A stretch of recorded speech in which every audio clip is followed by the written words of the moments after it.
All right. It First is TPK in all of Avatar Legends history. right.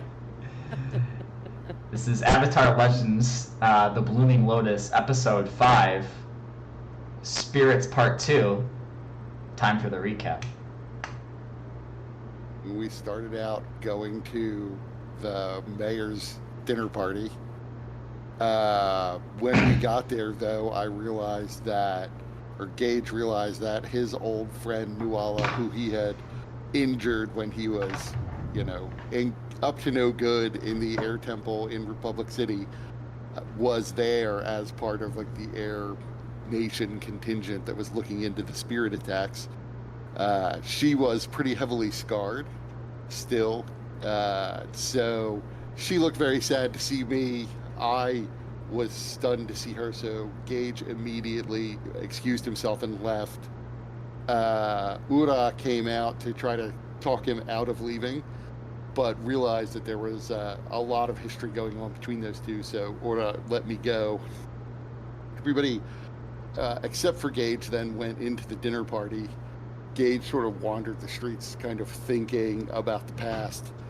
At the dinner party, for some reason, people kept giving food to Nualla, particularly Sakja was giving food to Nualla. I think they thought she doesn't eat enough. So, and then they moved on to eventually. There was going to be karaoke, which is a shame because Gaige loves him some karaoke, but he was not there.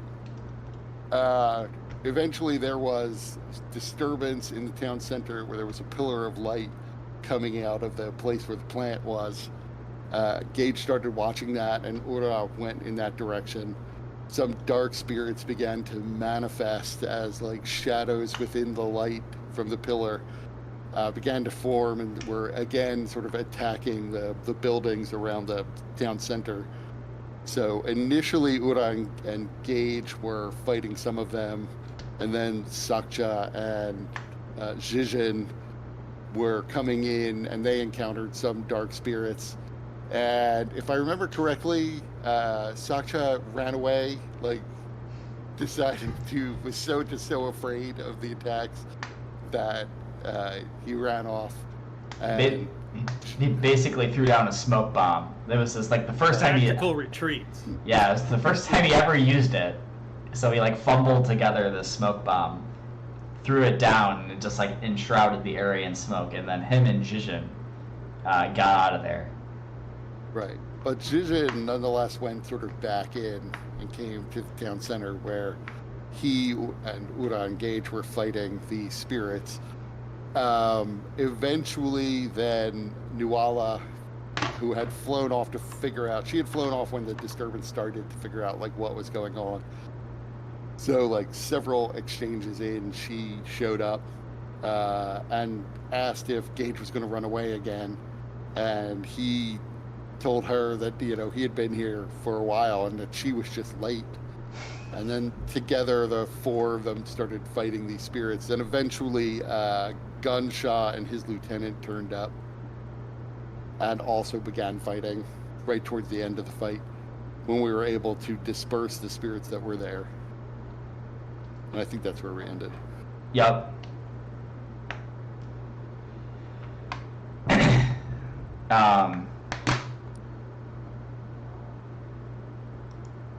Yeah, that's all the main. That's pretty much covers the main things. There was some Ura and Gaige were Ura was trying to comfort Gaige before he left, after he saw Nualla and she saw him. So there was a touching scene between Ura and Gaige there, where he was trying to counsel Gaige to maybe to provide some closure. And right, except that she was, and Gaige's response was, she was in tears just seeing me. So you can't provide closure to somebody who doesn't want to talk to you, doesn't want the closure. So, better to try to approach her later on. Yeah. But Man. Ura also had some interactions with her where he was trying to comfort her as well during the dinner party when Sakcha was feeding her food. Yeah, because Sakshik was feeding her food because she was ravenous. Because Nuala had been flying basically all day to get to Naopi, where she was working. She was elsewhere with her associate. So she was flying all day to get here, and her partner is going to come once she's wrapped up business wherever they were before. So like she hadn't eaten really much all day and was just tired from the ride. So she was pretty exhausted, but she was also very hungry. So she was devouring everything in front of her, which was why people were shoveling her food. And I believe I sent the bachelor off to the dinner party. I don't know if he ever got there before trouble started. But he was like sleeping in a doorway, and so I told him he could at least get like a free meal. Yeah, he was very amenable to that. He seemed even though it was at the mayor's, he seemed not too put off by that. Free food.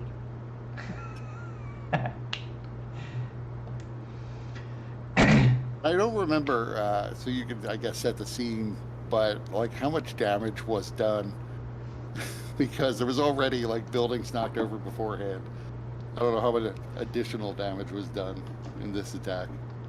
Yeah, so there was a period of time where there was a group of dark spirits that were not engaged to anybody, and they were looking through buildings.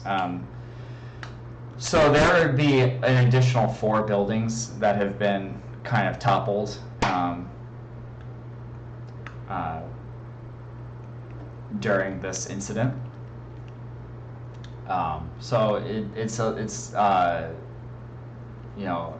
similar level to the destruction that previously took place from the previous incursion. So then I would tell Gunshaw and his lieutenant, since they're earthbenders, that we need to start moving rubble. Like, I would physically move rubble as well, but I'm not going to be as fast at it as they are. Because there could be people under here.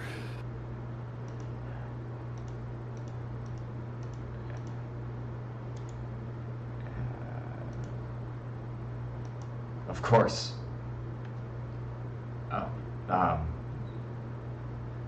Stand aside. Just see if you can look through and see if you can find anybody and pull them out. Okay. And I guess I would tell that to Zhizhen too, because he is an earthbender. I don't know to what extent he can earthbend really, but I've seen him do it. Zhizhen, he is so the air.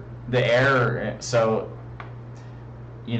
the night has kind of is stilled now that the screeches and caws of the spirits have died down.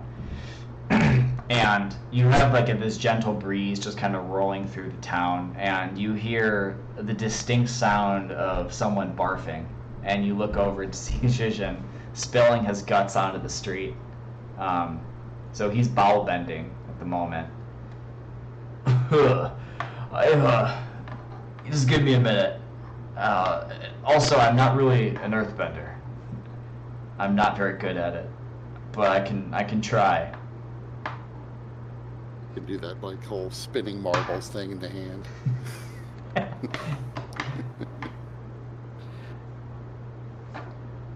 So he and his Lieutenant Mew begin to try to moving to clear away. Each of them That is focus true. on a different house. One thing I didn't given the summary, because I don't remember the details of it, was there was some contest between Zhizhen and Mew, or a series of contests. I don't remember the details anymore. Yeah, Jijin challenged Gunshaw to a game to try to basically get them kicked out of the mares because he didn't want to be there anymore. So he was trying to goad Gunshaw into throwing breadsticks into a bowl while the mayor wasn't looking, like his bowl. And Gunshaw suggested alternatively just to destroy his radio, like accidentally pour drinks on it. But he ended up acquiescing, and they basically were tossing breadsticks. And Jijin didn't have luck. His aim was pretty poor that night. It was probably all the alcohol, the sake from Ura's gourd. And so he also forgot about the gourd. Yeah. And so he basically was performing against Mew, who sunk a breadstick in every time. So yeah, there was that contest. And yeah, Jijin also lost about 60 Woo bucks in the process. I don't even know how much money we have. I don't know if it's a lot or a little. You got, I believe it was 100 Woo bucks from the mayor for doing the body count after the first attack. So those 60 Woo bucks, and he gave some away to Lori, the woman who kind of took in the kids because their mother was missing. Basically, we're broke again because Jijin has a gambling problem.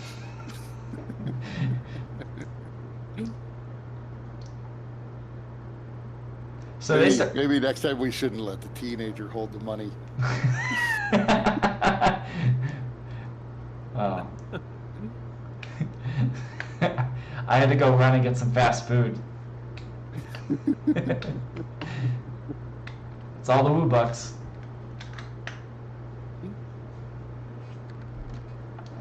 Yeah, I'll stand to the side and start looking for people as they move rubble out of the way. I don't even know where Sakche is at the moment. They ran off, but I don't know to where. Yeah, Sakshik ran south. Ran south. Basically, still running. He got to the village. He got basically to the end of town, and then a little bit into the country. It's like Forrest Gump. Just kept running. Makes it to Republic City, then turns around. But Sakshik, as you kind of clear the noise and like you get into the quiet of the countryside, like your heart begins to calm, and like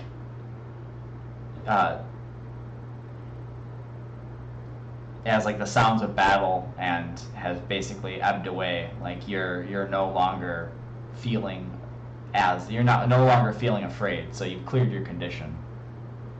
Okay. Do I automatically move towards center, or do I need to roll for that?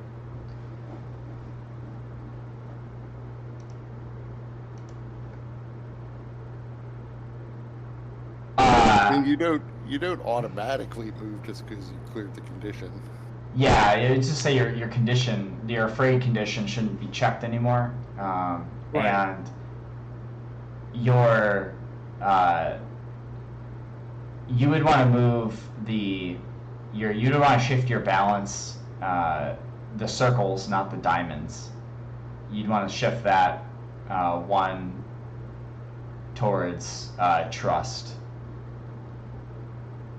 Oh, shift the circles? Yeah. So the center is different. So like if you shift if the circles get to +4 in either direction, like you go off balance, then your center shifts one in that direction. Okay, so what is the triangles then? the triangles, like those diamonds, are basically Triangles. Yeah, I failed geometry. Just don't worry about it. those diamonds. They're the so that's like where your character is currently on, like their overall trajectory, like their overall journey of between the two principles. Okay. So like the circles are kind of like the interim step. So if you shift, so because you ran away, say that Sakshik is basically trusted that they would be okay.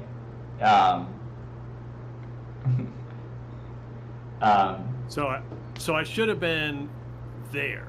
Yeah. So and now I have a chance to go back to 0. Yeah. So now you're balanced. I feel balanced. Yeah. Okay. Yeah, and if it shifts 4 in either direction, like then you'll move your center in that one diamond in that direction.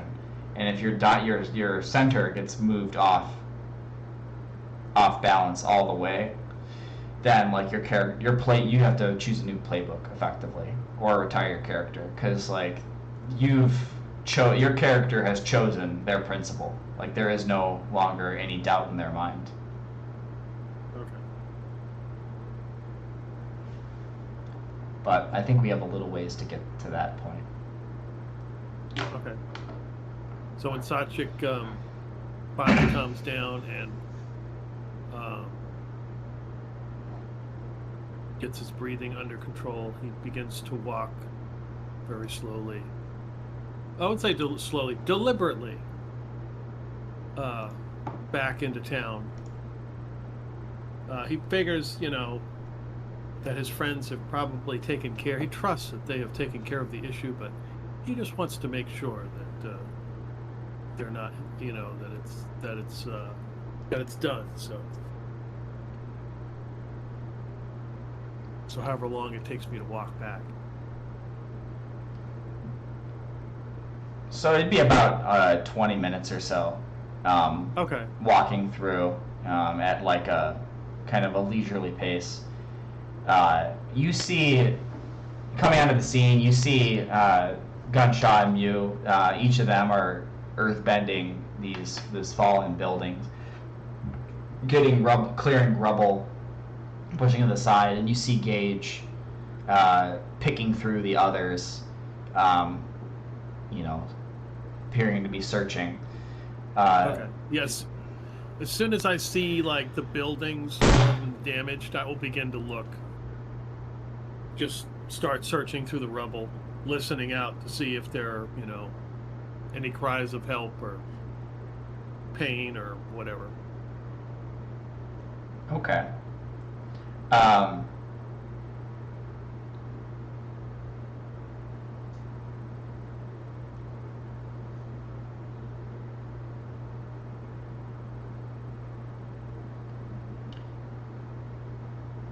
So you're able to... Gaige will keep asking Shijin questions about his earthbending. Like, well, can you at least do that thing where you listen through your feet so that you could see if there are people under this rubble? No.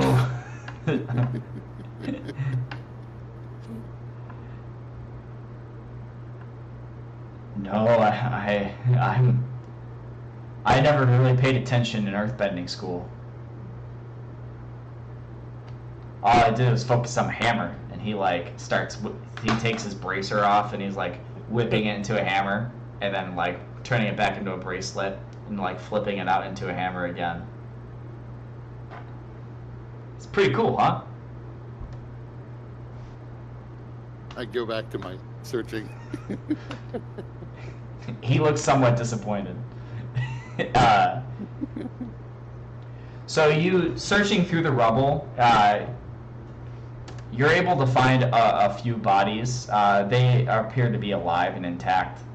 So you'll find...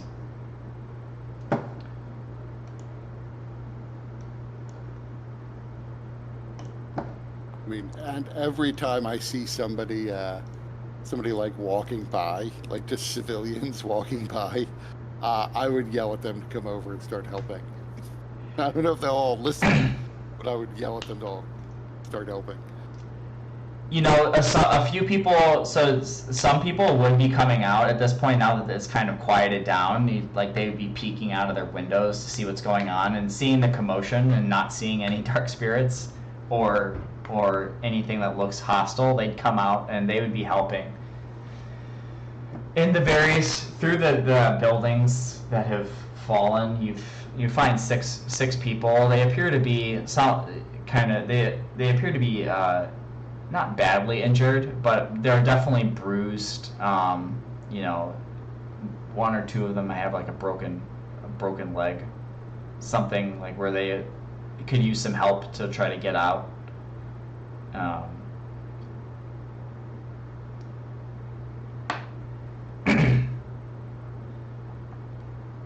Oh, thank you so much for. I was just. Did you feel that earthquake? And then it must have just knocked the building down. Wait, it wasn't an earthquake. It was, see the spirit plant that grew? It was dark spirits that came out of a light that plant was generating. Just like the platypus bears that knocked down the buildings yesterday. That's it. I'm going to Zalfu. I can't deal with this anymore. I was on the fence about staying. I was like, I was born and raised here, but look, I can't have my sleep disturbed like this. It just makes me cranky. I think you're okay, sir. I'm just gonna leave this guy behind. Is this one of the people who broke something, or just one of the guys who's bruised? It's one of the guys who's bruised. It's like, if you need to flee to Zalfu, that's fine, but there's no reason to believe you'll be any safer on the road or safer in Zalfu. That said, I don't recommend taking any hostile action against the spirit folk who are attacking. I think we need to have some sort of negotiation with them to figure out what they're angry about, to placate whatever issue it is that is riling them up, and to get them to stop attacking. I'm sure the local leadership here, probably the mayor, have done something to anger them. I mean, probably. I don't know. I mean, I know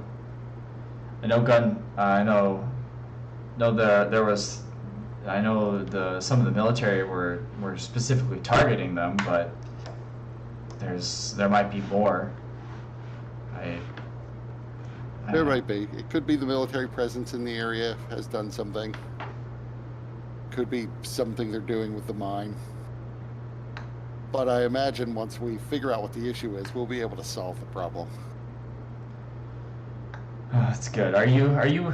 He like looks at you. He's like, well, what's your name? I'm Gaige. Gaige. Well, I hope you're able to get to the bottom of this. I hope so too. But for now, you are probably, if you have a place you can stay in Zalfu, it's probably better than staying here. Unless you know somebody locally you can stay with. No, I don't have any local family, really. It's just better off to join the caravan going to Zalfu. I imagine there probably will be many people who are looking for temporary safety somewhere else. Yeah. I'll go see. I'm gonna go get Master Puhan. Maybe see if he can round up a few of his earthbending students and see if we can figure out some sort of arrangement. That's a good idea. And I'll go back to trying to dig out more. So, yeah, you continue to dig out. Sakshik, are you doing anything? Are you doing the same thing? Yeah, I'm gonna help people dig out. Help whoever I can to dig out, and obviously their home has been destroyed. And I will say just to go to the mayor's. He should have some place for you to stay for the night. They look at you with like a blank stare. All right. Well, it's better than sleeping outside, I suppose. Yes, he has the room.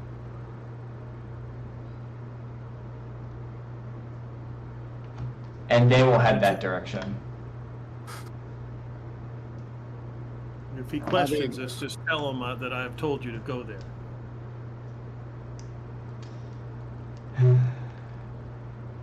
And you are? Sakshik. Sakshik? He will know who I am. Don't you know who I am?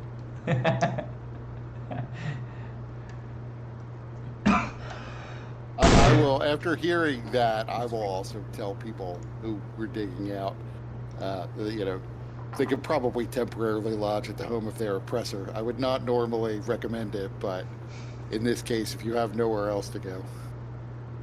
And if they question who their oppressor is, I'll just say the mayor, like it's obvious.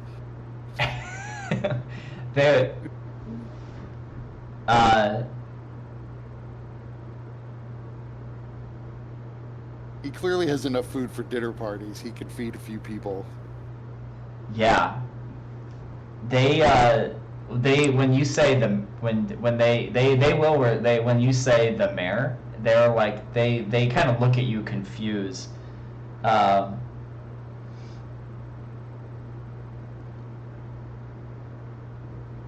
don't you roll me a creativity roll for a trick, because it sounds like you're trying to trick them to view the mayor as an oppressor. I mean, if you want to call that a trick. Well, to them it would be, I think.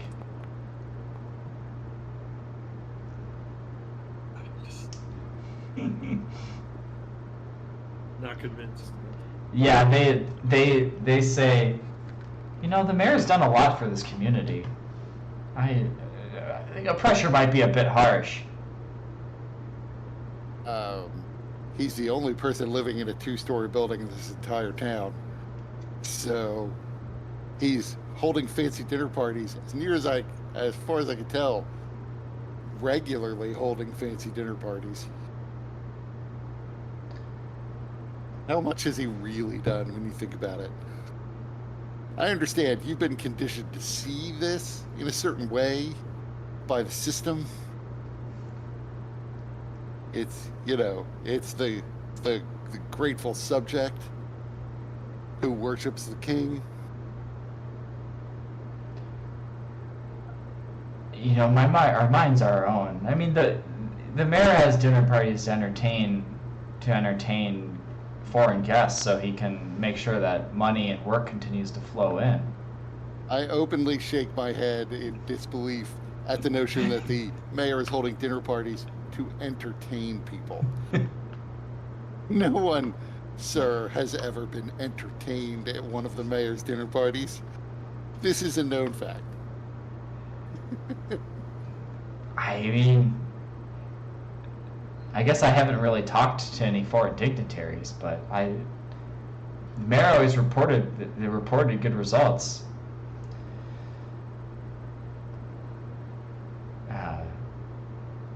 All I would say, sir, is keep an open mind. View things skeptically. But for now, he probably is the best choice for you getting hospitality for the evening. And for the injured to have a place to rest. He walks away. He's like, oh, well, I'll head that way. I would go up to Sakchik and just say, liberating these people is going to be way harder than I thought. I don't think it's even occurred to them to rise up and rebel against the mayor. As he's walking away, you hear when you hear that he has the means to, feed and house the people, like the people that were affected. He's like, finally, my tax woo bucks at work. This is the system. The system is working.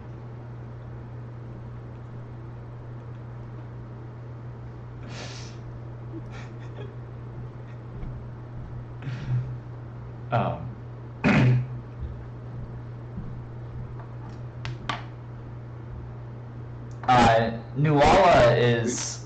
Sorry, go on. I was just going to say, also, what is the that clump of spirit plants looking like now? Yeah, that's a good. I assume the pillar of light disappeared, but I guess I don't know why I assume that. The pillar of light is still there. Oh. It is. I probably would have gone to examine that before other things, in case more dark spirits come out. But okay, I was mistaken about the pillar of light. Yeah, Nualla is. So yeah, it's this greenish. It's this greenish kind of glow. It's this greenish glow. It has this crackling effect as there's like lightning that kind of arcs around it. And when you like turn back, you see Nualla just kind of staring at it, like as if she's deep in thought. And I would ask, just because I'm curious, Sakche, can you see that light? Can I see the light? You can, yeah. Okay. Yes. Yeah. It's curious because we're all seeing the glow around the symbols differently.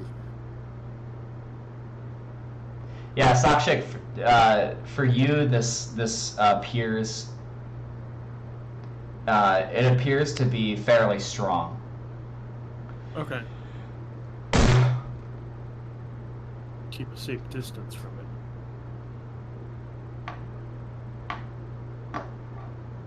So as you is it still like I think you said last time that like the area around it was like sound was being dampened? Mm-hmm. Is it still doing that? It is. Like as you get closer, the sound, like at about 30 feet, the sound begins to kind of disappear. How close are you going to get? I mean, I would get close enough to test that. Once I realize it's still basically dampening sound, I probably wouldn't get any closer than that. Okay. I would observe it from that distance. Okay. I mean, how bright is it? Is it like painful to look at bright? Is it? No, it's like a. It's not a dull glow, but it's like a glow. It throws light off, and as like it illuminates kind of the area around it, but it's not like blinding. I assume you can't really see anything in it. Like it doesn't look like it's a portal to the other side. It looks, not that you can tell. It is just it looks like it's just a sheer column of light. Okay. So I'm sorry I interrupted you. What was Nualla doing during this? She's looking, like when Gage turns to look,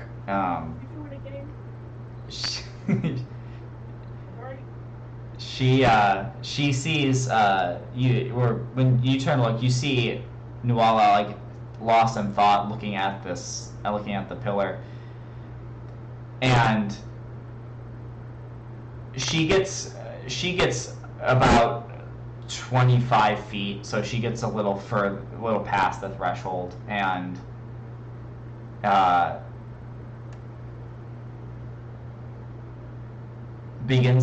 she sits down and begins to meditate. So she sits cross-legged and sits still for a time. So she's like within that area where sound can't reach her? Yeah. So that would be sort of a good moment to back off. I don't know what she's meditating for. Like maybe she's learned more about spiritual things than I ever did in her extra time at the Air Temple. But I would huddle up with everybody else and just say it would be very, very bad to mention the Red Lotus to an actual airbender. So Ixnay on the Ed Ray Otis Lay around Nualla.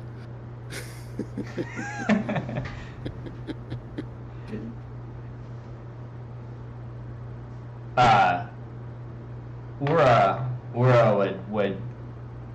would say, is it not something she could be proud of or understand?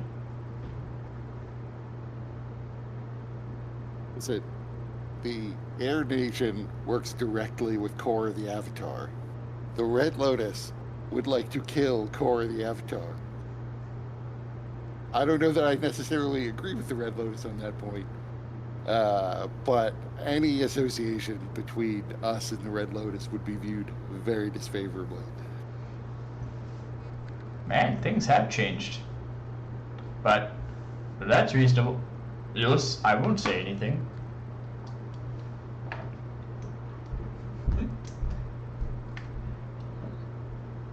So, how much would Nualla know, like, of Gaige's past? Like, was she aware of his time in, like, the Earth Kingdom army? She would know that he used to be a soldier. Like he kept he lied about as little as he possibly would have to. He mostly omitted information. So he would have openly said he was in the Earth Nation army. He was taken out and put into a sort of specialized airbending unit when they realized he could airbend. Then Korra came and essentially broke everybody out. He was one of the few people in the unit who had been in the military beforehand. So when everyone else was sort of happy to just get out and leave, I basically just stayed in the military because I had voluntarily joined. We probably would have had debates about the fact that, all these people didn't want to be in the Earth Nation military, or at least most of them, but that's called a draft, and nations do that all the time. They draft citizens into the military to serve for a couple years. So I don't see anything really all that wrong with it. Like, I wasn't drafted, I volunteered, but if I had been drafted, I still would have been in the military. Not that much would really have been different. But she wouldn't have known that happened. She would have, I would have shared that probably because I was like an official member of the military once upon a time, that people probably pulled strings to get me into Air Temple Island as opposed to one of the other air temples where I might have been trained. And she would have known that I was just fiercely patriotic about the Air Nation. Like, I still would have considered myself to be an Air Nation or an Earth Nation citizen, and that I was very, very dedicated to the Earth Queen at the time. And then after the Earth Queen was out, I guess I don't know exactly when they switched over from after the Earth Queen died to when Kuvira officially took over. But she would have known that I was, dedicated to whatever government Kuvira was running. Yeah. What she wouldn't, right? So that's what she would have known. Like, I was basically super patriotic and very much like one of the poor people who was brainwashed into believing that the power structure was working for me, not against me. And it was really only after the Earth Kingdom turned its back on me, which is after I fled the Air Temple, and after I basically lived amongst the poor of Republic City for a couple years, watching how the police came down on them and the criminals come down on them, and nobody basically gave a shit about the poor, that I realized that all governments were corrupt. So she wouldn't know that I've made this sort of 180-degree turn and now would really like to bring the Earth Kingdom down. Okay. So all the stuff that basically makes me a good candidate for the Red Lotus happened after I left Air Temple Island. Makes sense.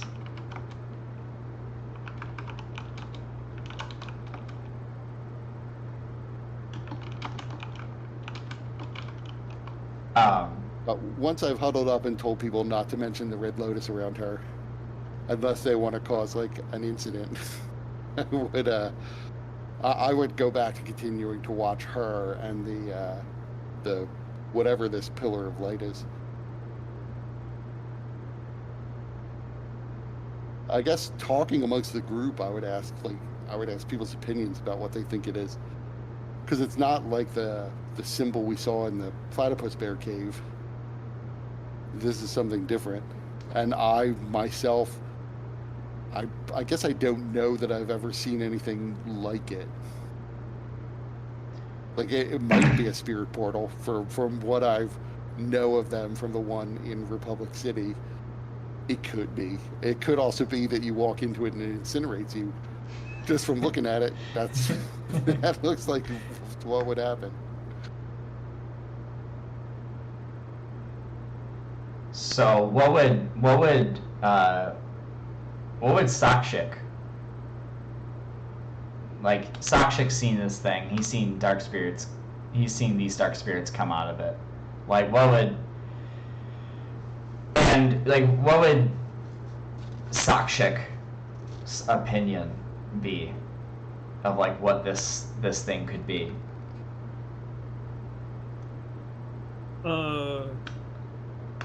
So we talk. It's still the lotus flower.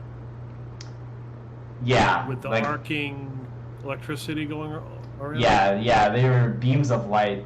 So there was a mark that's surrounded by these lotus flowers, and like there was a light beam that initially came out of the mark, and then like there was also light beams of the lotus flowers around it, and then they've kind of all converged into just a singular pillar. You know, think about it. There's got to be a way to turn this into something, some sort of gadget, or a new power source for gadgets. Yeah, that's a good question. I wonder if I could harness the power from it, or make something that I could at least read it and determine what the power is.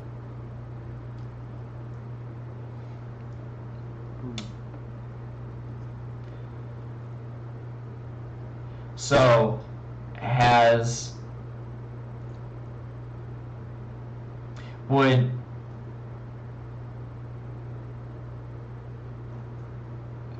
since since Sakshik, as far as I understand, Sakshik hasn't come across any spirit, like spiritual energy of this nature, like, nor has he like really created gadgets to try to measure it. Yeah. So I'd say you could try to whip something up, but I think that would be pushing your luck. So if you want to make a push your luck roll, which would be a passion roll, you could try to whip something up to read what this energy is. Yeah, okay. That'd be worth pushing my luck. So add my passion. So I can see what I roll. Oh, bonuses. Go team. There you go. Nice. Really nice. All right. So Sakshik would be able to whip up a device that could effectively read. Like you could like stick it into this pillar, and it would kind of give it an energy signature of it. But since you haven't made, how close do you have to get for that? Since you haven't made one, since you haven't made one before, it has a pretty short range, so you have to get right next to the pillar in order to do it. So,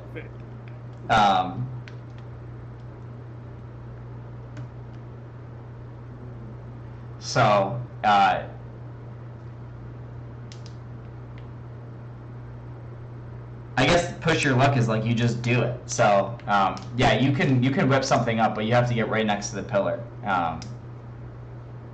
And like you know this as you're making it, so like I would say like while you're making the device, you would kind of have this epiphany that it's like it's not going to reach. So you know, would Sakshik still go through with it?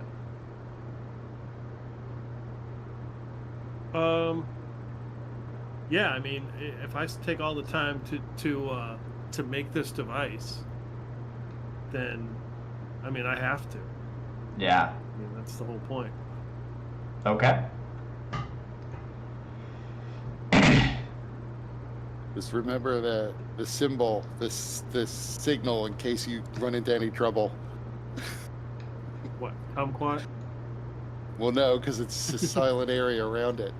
Yeah, I just have to I assume the signal is like this Team America World Police signal of.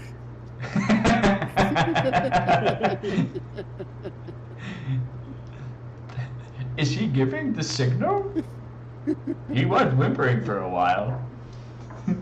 Yeah. Is he giving the signal, or is he being electrocuted by the spirit portal?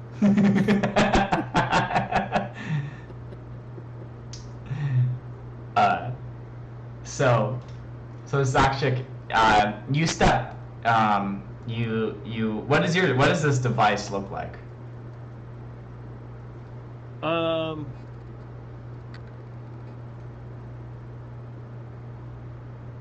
Let's see.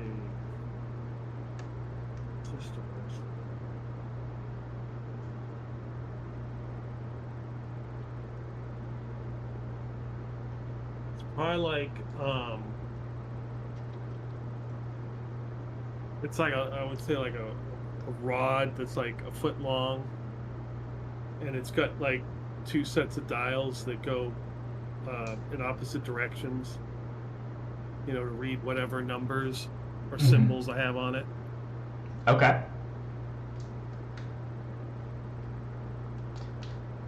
Makes sense. Yeah, I've made it hastily made it out of like the remains of one of the rubble piles, like from somebody's house. You know, yeah. Like going through some of their rubble. Makes sense. You would. I like to think it's that, and then a couple like vacuum tubes you stole from the mayor's radio.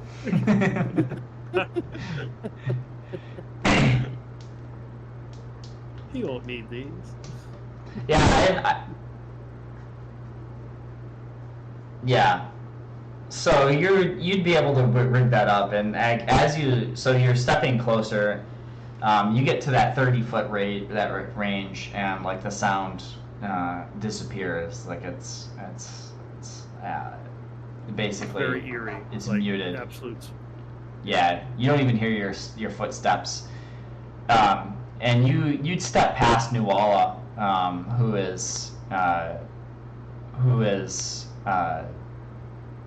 sitting there cross-legged, and turning around, like looking at her, like you would see like her eyes have a glow to them, like a faint glow. Okay. And you continue closer to the pillar, and you get to about your foot away, and as you kind of getting closer, like the sound is no longer silent, but it starts you hear this it's faint at first. It's a let's see,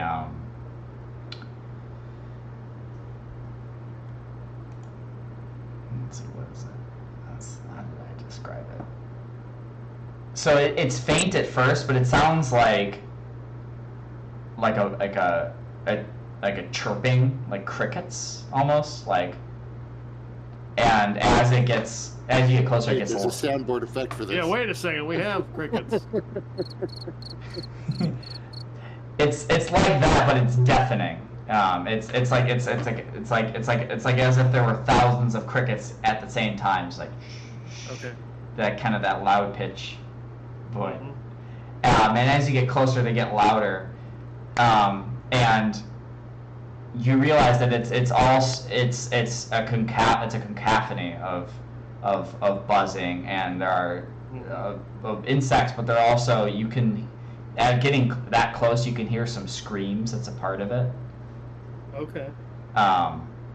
So because Sakshik is like a technological, has a penchant for technology, you would guess that whatever is coming out of this, whatever this sound, like this dampening effect is, it's sound that's coming out of this that's kind of killing the sound around it. Okay. That's I causing. Feel it too. Yeah. Yeah, it's like the air kind of thrums with it, and you swear you feel the ground thrum too, but like it's mostly noticeable in the air. So now that you're up here, I don't know whether or not it would occur to Sakchik, or Sakchik would try to take like one of those lotus flowers, like a clipping.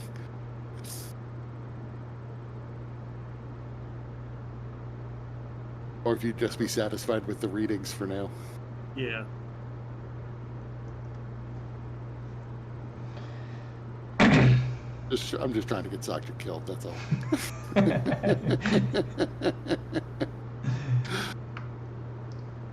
So when the rod makes contact with the light, it kind of bathes it in this kind of greenish glow, and the dials on your devices start whirring. You pick up that there is a very high, there's a very high, like, what's the term?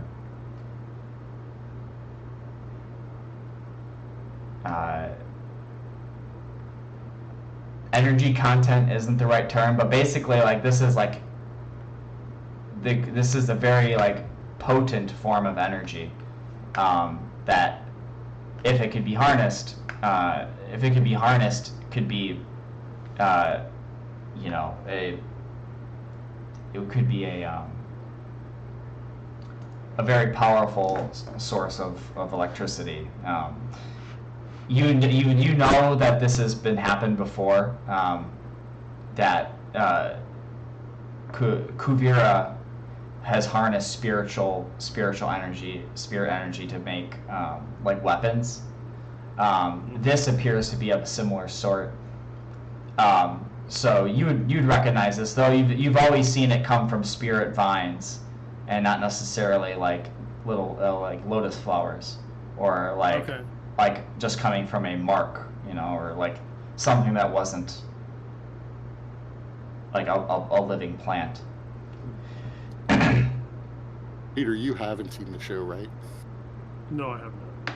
So Kuvira used the spirit vines to make, like, not only basically giant, like, laser-based weapons, but also to, like, power this mech that was, like, skyscraper size tall and made entirely of platinum. Yeah, I try to ignore that part of the show because those couple episodes are probably my least favorite. But yeah, but that did happen. I am always in awe of how much platinum exists on the Avatar world. It's a fantasy. It's a fantasy world, so they've got lots of it is a lot. So the reason why it was made of platinum is that metal benders can't bend platinum, because according to the show, it's too pure. That's what bugs me about the show, like, of all the stupid little things, because platinum can be pure or not, like like any other metal. Depends on how much time you spend trying to purify it.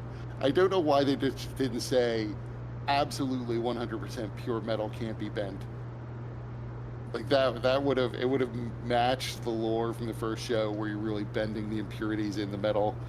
And you wouldn't have had to rely on platinum for everything, because platinum's not super strong. Yeah. It's really bendy, and it's kind of heavy. So making a giant bendy robot out of it probably wouldn't be your first choice. It was probably more, I imagine it was more. I imagine it was more so like it was just easier to like explain that like how do you know what metal is pure versus impure? Like I guess you could color it, but it's just like you're probably right. They probably, and then, in which case I would have just said like platinum has some special property, and like left it at vague, like for some reason unexplained. Metal benders can't affect platinum. Yeah. I actually wouldn't have chosen platinum. Something a little bit more. Place. Yeah. I mean, make up some fantasy metal, like some sort of mithril equivalent that's super light but relatively strong. Right. Yeah, I don't know. I agree though.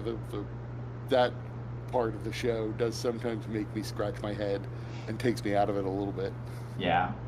Or stainless steel. But nonetheless, yeah, right. It is canon that Kuvira used spirit vines and spirit energy to make weapons and giant mechs. Can I tell if this is a negative energy or positive energy?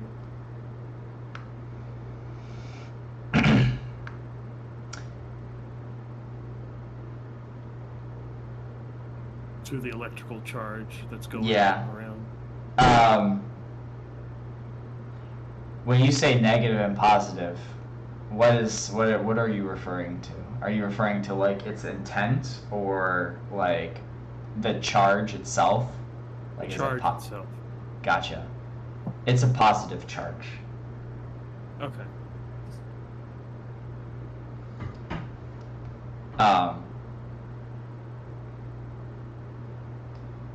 So you take your readings, and okay. looking down at the flower, if you look down, Taksha looks down at the flowers, he sees that they are kind of erect as they are shooting, as they're like standing straight up, and you see in between the flowers starting to come out of the pillar.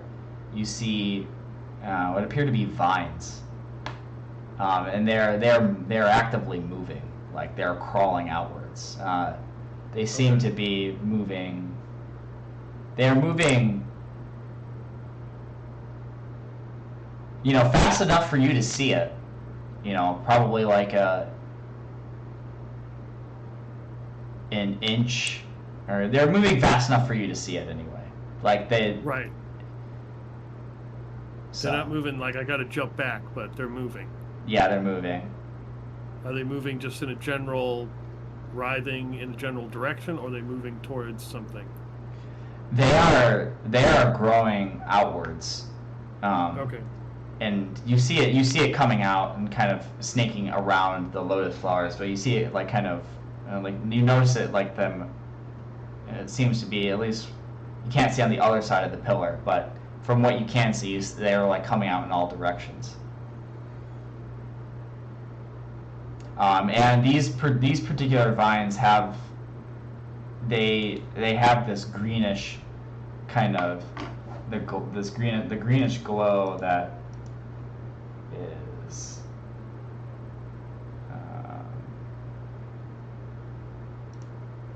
let's see which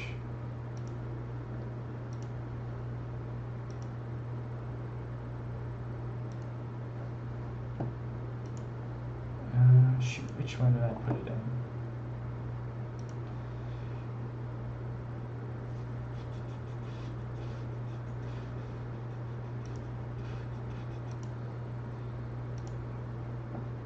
They like have this greenish glow, like that teal.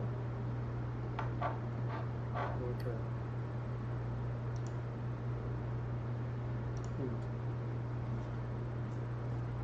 So like they kind of like kind of like how when you look at leaves, the leaves have the stems. So you kind of like have kind of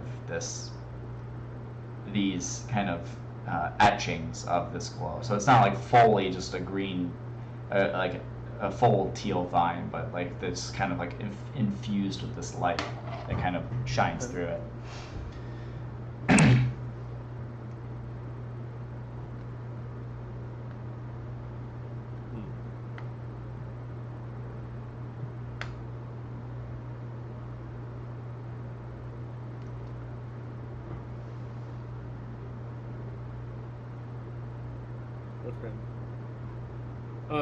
Yeah, I guess once my readings are done and I've sufficiently gotten enough information, I will step away and report back to what I've found. Okay. Yeah, as you step away, the silence returns. The crickets and the voices die down back into silence. Then you enter back into the cool night air again, with the sound of like people digging and rubble moving. Yeah. There are vines growing out from the pillar.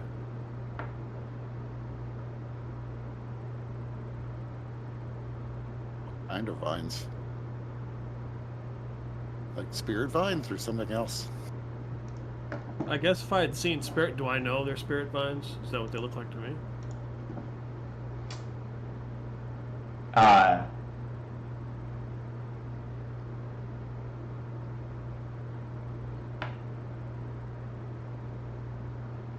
Yeah, these don't look like the spirit vines like you'd see in Republic City, which are like all over the place. Like they kind of cover everything and they're very like thick. But these seem to have like a similar quality to them.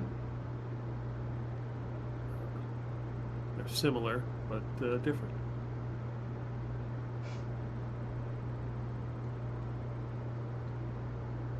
I just imagine that Zakshik would have seen like newspaper like photos in the newspaper that would have them, and so like he would know what they look. He would at least know what the spirit vines look like in Republic City.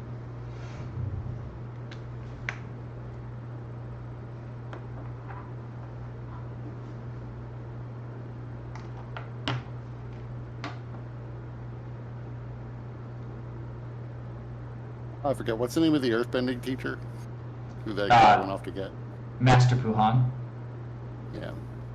So, yeah, if Master Puhan shows up, then I would probably point out to him that we've seen vines, or Sakchik has seen vines growing in amongst the lotus flowers. And explain that, you know, maybe they're like baby spirit vines, in which case they might grow rapidly and expand to take over the center of the village.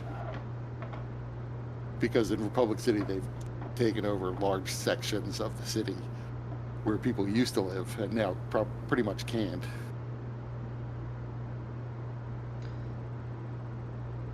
So while I hate to put this in the hands of the mayor to manage the situation, but it may make sense at this point, given that we know this is where the dark spirits are going to come when they come again, to just evacuate people in the surrounding houses.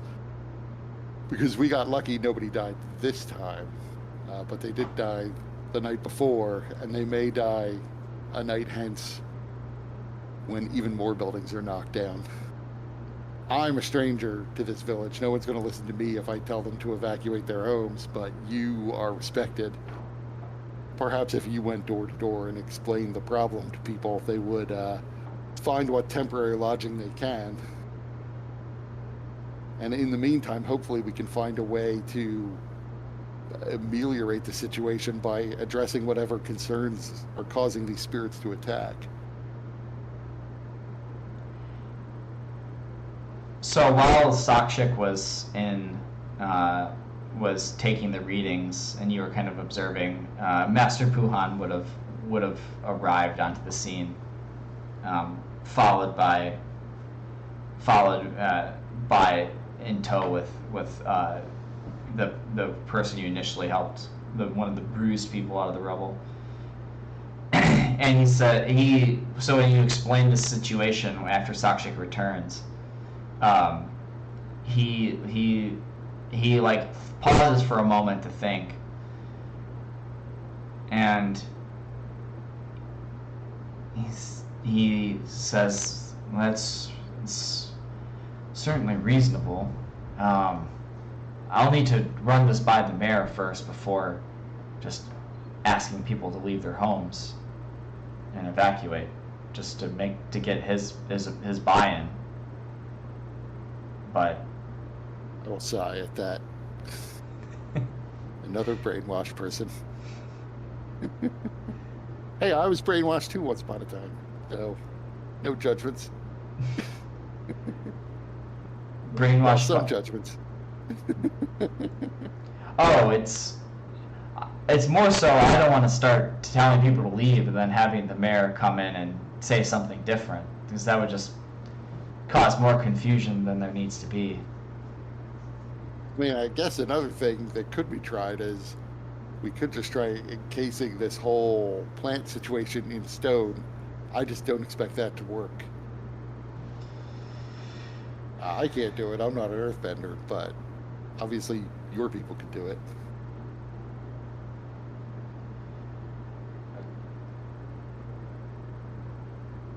That said, if I were living in a nearby building, I would already have just pure common sense realized, hey, maybe I shouldn't sleep here tonight, given that for the past 2 nights my neighbors' homes have been knocked over. Yeah. The people who stayed are the people who thought that this would be it, and they were proven wrong. Well, let me go. Just let inform the mayor really quick of what's happening, and then we can start evacuating.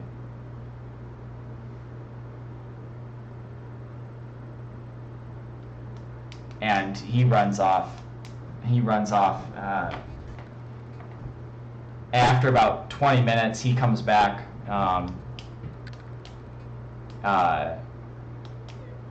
He comes back. And he says, okay, like, the mayor's on board. I hate that karaoke song, but he just wouldn't listen until he was done. But after I explained what happened, he should be here any minute. But I'm gonna go try to get people out. Evacuate the area.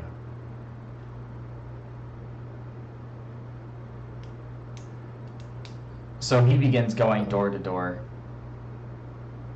Oh, what were you gonna say? I was just going to say, in the meantime, I mean, I'm not necessarily eagerly anticipating the mayor getting directly involved, but I would be keeping an eye on Nualla. I'm not sure, like, I have no basis on which to say, like, at what point has she maybe been meditating too long? Although I do know, like, there's always that possibility that somebody just starts meditating and, you know, their spirit leaves their body and some other spirit nabs their spirit, and so there's a problem. But I wouldn't know what that looks like, so. So for the moment, it would just be, my initial instinct would be to just not move or disturb her, so that when she's done, if she's not actually in her own body, she can easily return to it. Okay. Like, I imagine I'm sort of vaguely aware of the fact that Janora could, like, astrally project, but I wouldn't know what that means exactly. It's something about, like, leaving the body. Like, the distinction between that and, like, spirit bending, I really don't understand. My character doesn't understand. Yeah.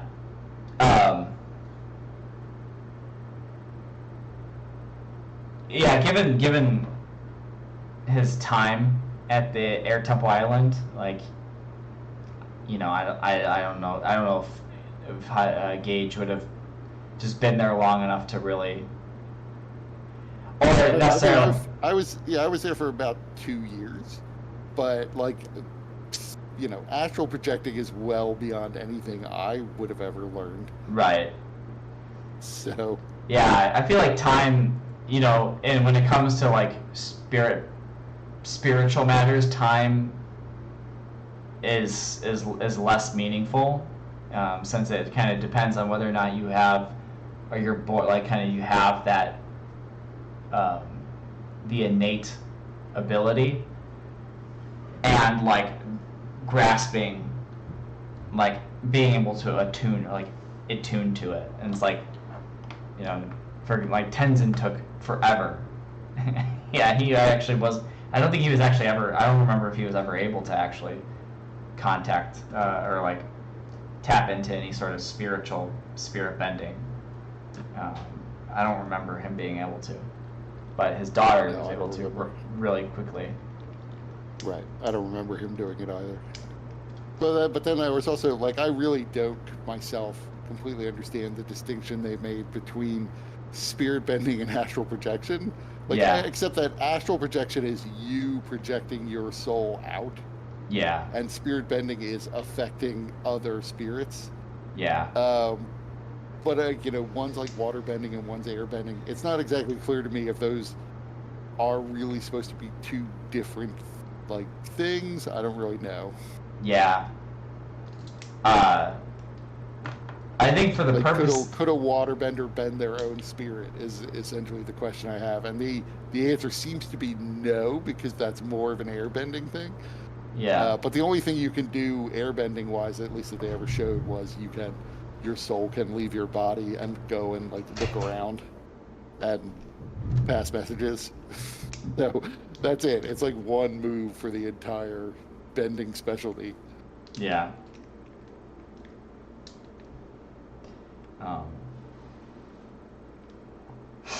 So if it turns out that waterbenders can do that too, then once again, waterbending beats airbending. Yeah. Yeah, I'm not sure off the top of my head.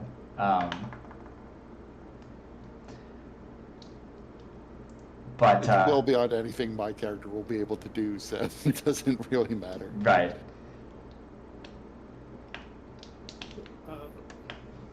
I don't know, but Sakshik probably would know. What happens, I mean, so this is some sort of spirit portal or spirit incursion or something, so what happens like in Republic City when this occurs? So Sakshik would know that when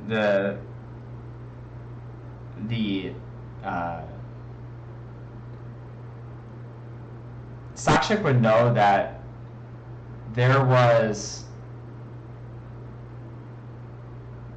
let's see. I mean, I know what you said about the whole harnessing the power and the platinum and all that, but Yeah. I mean, is that? I mean, right, so Sakshik would definitely know, I mean, assuming Sakshik wasn't like purposefully keeping himself away from this information, that there are actually 3 spirit portals in the world. There's like one at the North Pole, and there's one at the South Pole, and then there's one that was really new that opened up in Republic City. And so all 3 of them are open at the same time. If this is another one, and we're not 100% sure that it is, it's not necessarily clear that anything would happen to the other spirit portals, because there are already 3. But this might be something different or something new. Right. Yeah. So what Sakshik would know is that in Republic City, the vine, like there are spirit vines that cover a good chunk of the city, and those vines like predated the portals, like the portal that opened up in Republic City. So like they came first. Okay. And there was already like this kind of, and there were a bunch of spirits that kind of moved into this area, the area of the town, or the area of the city that was covered in vines. Okay. And then the portal happened, about 4 years ago, when a portal was opened up basically through like an excessive blast of spirit energy from Kuvira. Basically, she created like a laser weapon that pummeled a spot and caused a new portal to open. But that happened after like there was already this kind of spiritual activity in the area. So as far as we know, this could be how the vines originally started. Yeah. As far as we know. Okay. I just didn't know if there was some sort of protocol or something that would be normally done in this case. No. When the Avatar tried to stop the spirit vines in Republic City, they famously stopped briefly and then exploded outward, demolishing buildings as they went. So, trying to stop them with, the power that we have is inadvisable. Okay.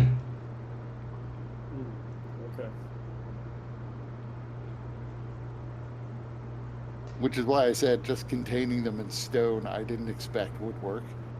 Might slow them down. Certainly wouldn't give them any more energy. I don't know if they can be choked out, though. Maybe we can siphon the power from it. That would be good.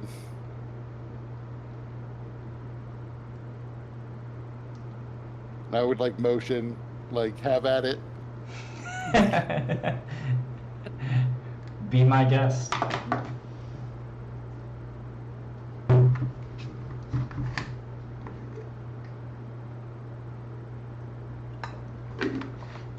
So Master Puhan is going from building to building.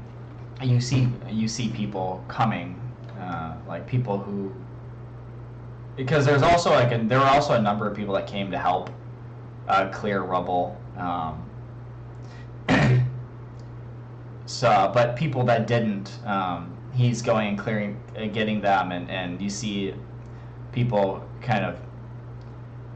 and their families leaving the houses. They're all heading off in the direction of the mayor's, or most of them. As everyone comes out of their house, it should be like, you should go to the mayor's. He's far enough away that it'll be safe there.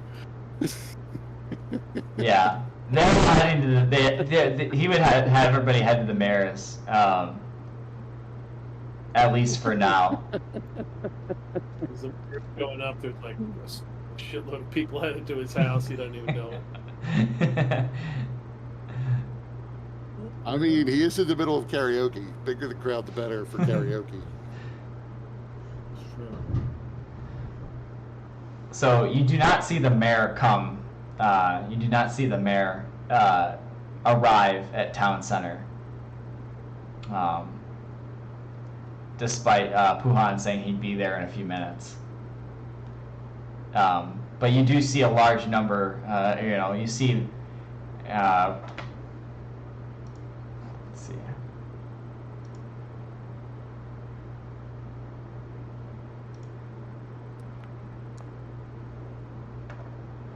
You probably see 27 people in total being at least evacuated out of this area, all heading to the mayor's. Okay.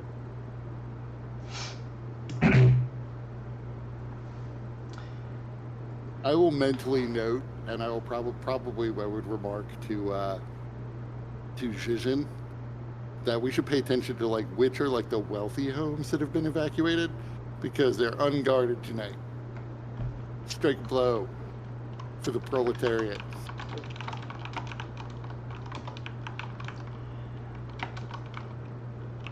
Don't have to ask me twice. And he's, especially since he has gambling debts to take care of now. yeah. Let's see.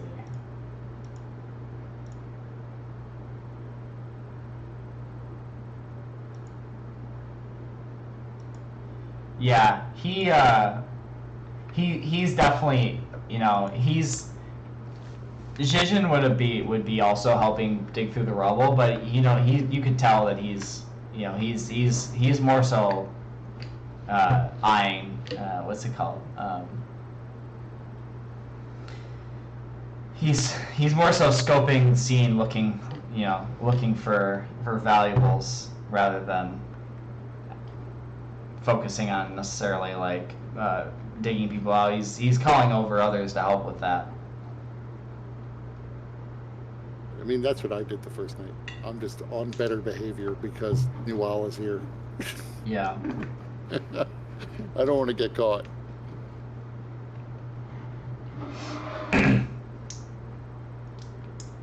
So, after about an hour, you Gaige, you see you can visibly see the vines. They are. Well, it probably wouldn't be an hour. Probably like a half hour. You'd see the vines. They've grown. Probably at this point like 5 feet or so, and they're continuing to grow outwards. Do they look like they're getting thicker as they grow, or are they still just like thin vines? Like I assume they're like grapevines at this point. Their ends are thinner, but closer. Like the tips are thinner, but like as it goes back, they are thicker. They've got like a thick woody kind of appearance to them. So they aren't like as big as the ones in Republic City, at least not this time. But yeah, they aren't necessarily just like tiny grapevines, like through and through. But they look like they're getting more and more like spirit vines? Yeah. Like small versions, young versions. Yeah, exactly. Yeah, that's what Gaige would think, or at least piece together.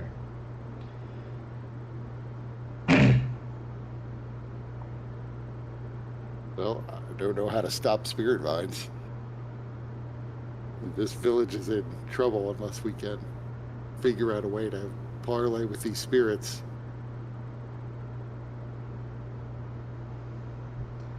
On the other hand, hey, maybe this will become a new spirit portal. That can only be good. I mean, not for the village, but for the world in general.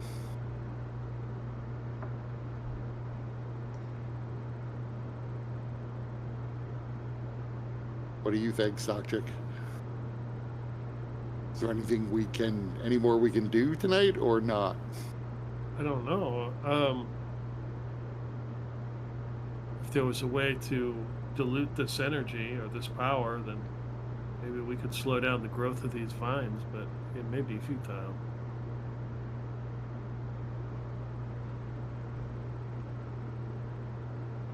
I don't even know where they're getting that energy from. Presumably from the spirit world, but I don't know the mechanics of that. Maybe if you sleep on it, you can figure out some way to draw energy out. Yes. Store it in a battery or something.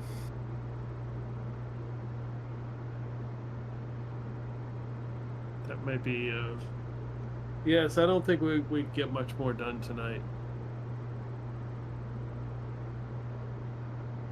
Well, like I'm not. In order. Yeah, I'm not gonna leave until Nualla's done meditating. Oh yeah. Which I'm hoping won't be like an all-night thing, but I don't really know why she's meditating in the first place. So maybe it will be. Is she Presumably taken by vines? She's probably not there yet, but at the rate they're growing, they're probably growing faster and faster as they get longer. So who knows how long it'll take? Maybe like another half hour, and they'll be past her. But we're 30 minutes in, and they're only 5 feet out from the center. And she was about 25 feet from the center.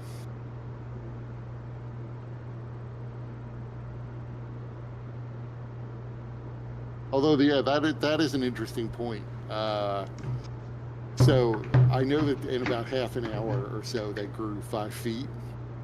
So I would try to time how long it is, roughly, as best I can.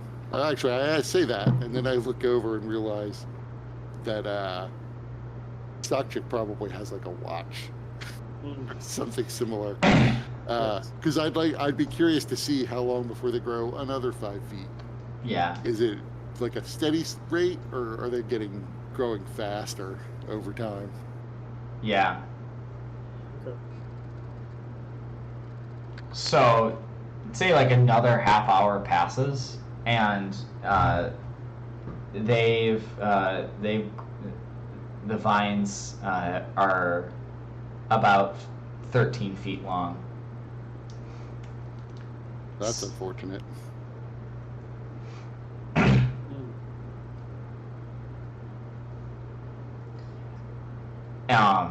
And around that time, after waiting for the half hour, Nualla starts to stir, and she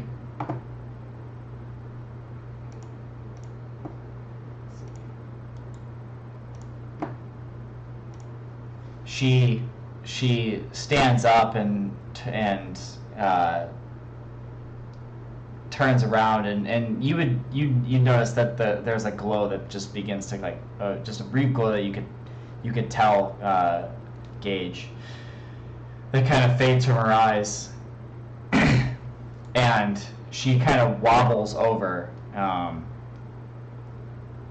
towards you, and she says, well, I went through to the other side. So this is a spirit portal then? It's most definitely, of a sort? It's most definitely a spirit portal. This isn't like the one in the Republic City or the one in the North Pole. This one is, it seems to have been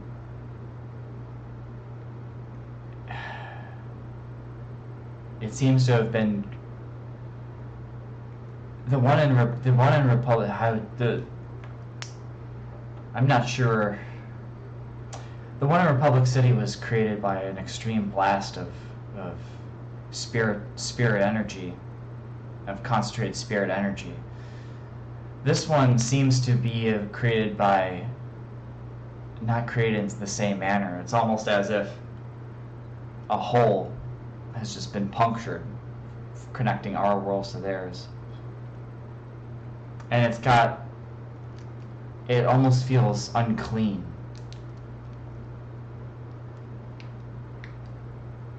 What could puncture a hole like this between worlds?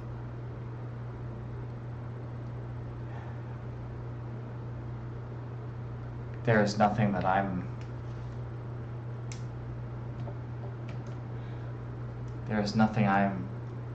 aware of.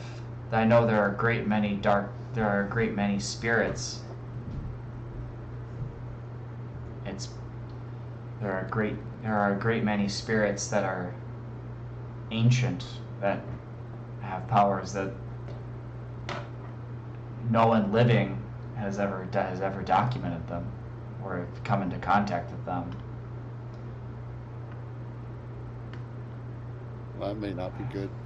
We've evacuated the homes, at least as best we could, in the immediate area.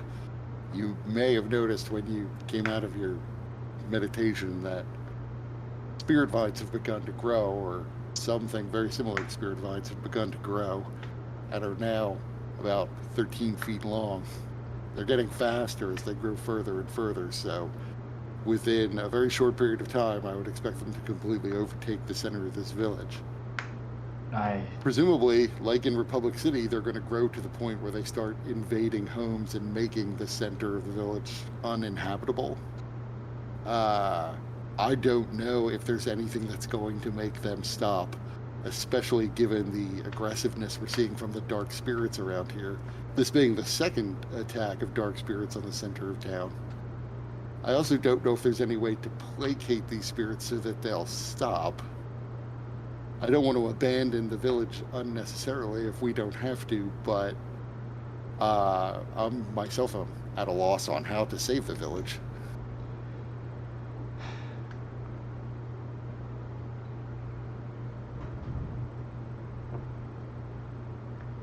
I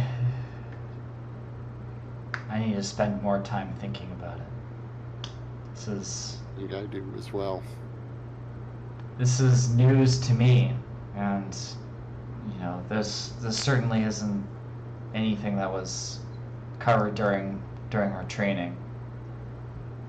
And in these matters, I imagine Jinora know a little bit more, or at least have some knowledge of it. But it could be that this knowledge is just lost. Well, the identity, if there is a singular spirit behind it, the identity of that spirit may be difficult to find. I forget. Did Gaije tell us about his vision? He did. So, including like the faceless monkeys? Yeah. So then, if we heard about faceless monkeys, would I know about Ko? Like, how famous is the Avatar's encounter with Ko?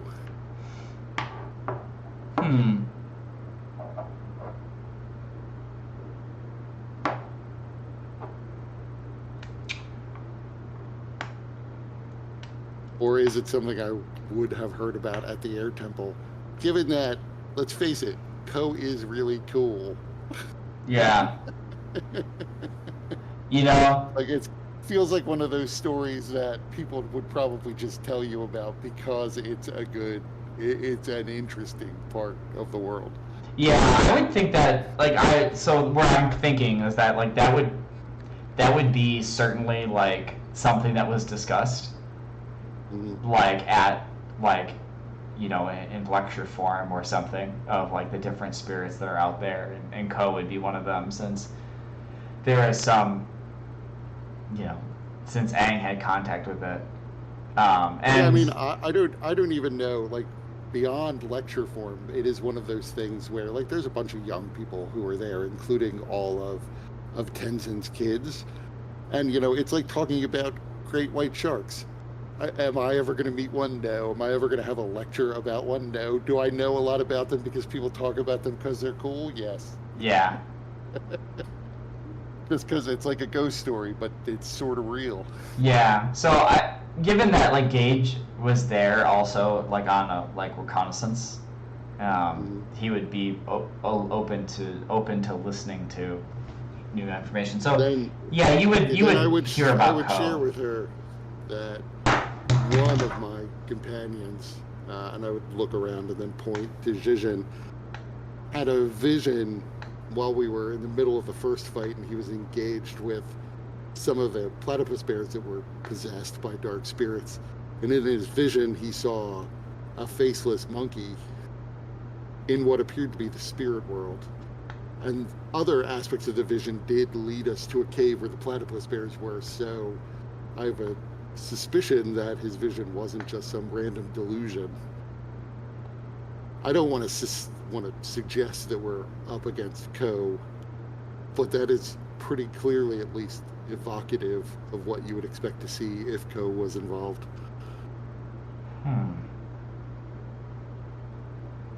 Well, there's definitely some foul play. Ko did try to. He has managed to trick one of the Avatar. He managed to trick Avatar Kuruk's wife, and he. And this is not the only spirit attack that's going on in the Earth Kingdom. It's, I would say, the most pronounced that I've heard of, but I've definitely been hearing stories of dark spirits attacking farms and caravans and creating supply issues in this region.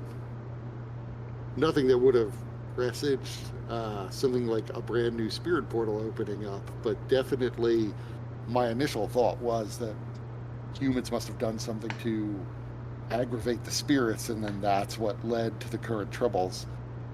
If Ko is involved, then I'm even more at a loss, because I'm sure there's absolutely no way we're going to negotiate with Ko and placate whatever desires he may have.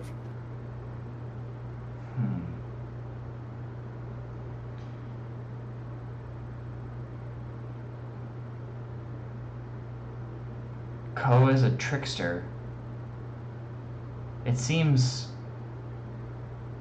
usually people go to, and all the stories I've heard of Ko is that people are going to him and looking for something rather than him attacking or him striking out. he seems, at least the stories that Tenzin's told, he seems very solitary in that regards, and not necessarily.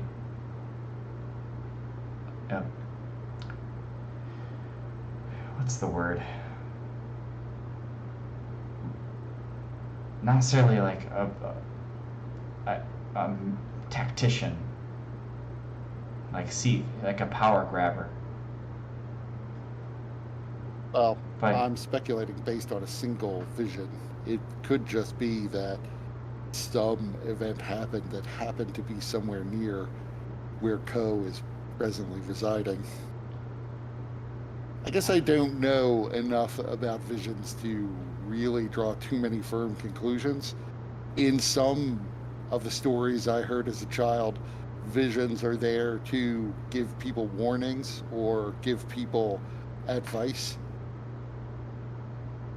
The Avatar certainly has gone to Ko to get information.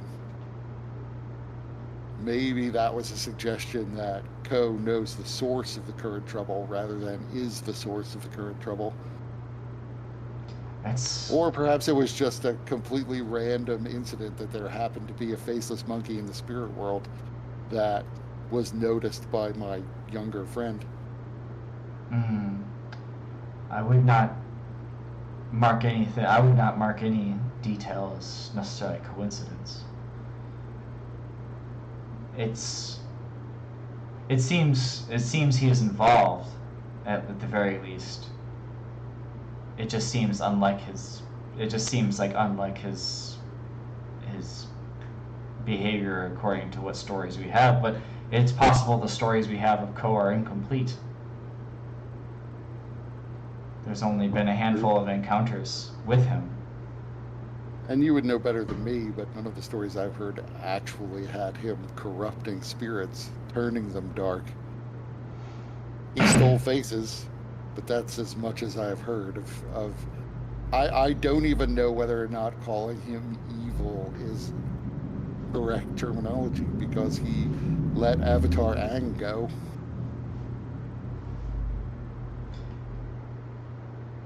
Yeah. That seems right. Very few things are truly evil in this world. Just corrupted. But I think they can all be brought back to light. And she gives you a long look. I think that's absolutely true, but we will have to figure out what caused them to be corrupted in the first place. Oh. And I'm not really sure how to do that. We were, or at least I was originally thinking maybe we would go investigate some of the attacks to see if we can more easily figure out what people did to disrupt the spirits. Now that the spirit portal has opened up, like I said, I'm not sure that it is something simple that the humans have done. Or maybe it's something that the humans just have been doing. This is the source of a major mine. I could easily see the spirits not liking the mining, but the mine, as I understand it, has been here for a very long time. That could mean, I suppose, that the grievance has been building for a very long time, but the attacks are relatively new. So I'm not sure that's the answer. I'm not sure either. I'll have to meditate some more. This is, we were investigating. Janora and I were in Omashu investigating a separate issue, although they didn't have any spirit attacks there. But there's some trouble going on with the Earth Kingdom again, at least the rulers, the Omashu royal family. One of the questions that I was hoping to answer in traveling around was, is it centered on this village? That seems more likely now. And then how far away from the village have these attacks been recorded?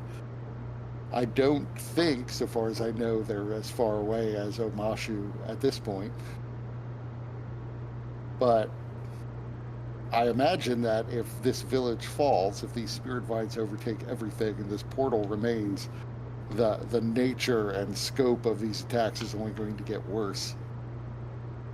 The spirits had a tiny, tiny toehold in a cave nearby that I think they were using to access our world, but now they have a full-blown portal to come through. That seems. I'm not even sure, in fact, that evacuating the immediate vicinity is enough, but I don't think we're going to rouse everybody to evacuate the entire village tonight. I'm deeply concerned that tomorrow night there will be a vast horde of spirits that comes through looking to demolish this village.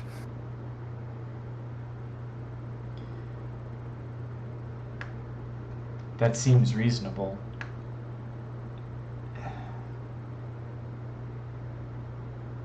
I think the best we can do is just to do what we have been doing, where and she looks around where the I would actually laugh when she said that, and just say what we have been doing so far is we happen to have been close to the center of a town when the attacks happened, and we just winged it both nights. Run. Yeah, he is unaware that Sakchik ran. He just assumes you were fighting elsewhere. Right. You know, he hasn't had a discussion with like Jijin about the smoke bomb and run tactic. What? Although I do like to think that at least you have to yell "smoke bomb" before you throw the smoke bomb down.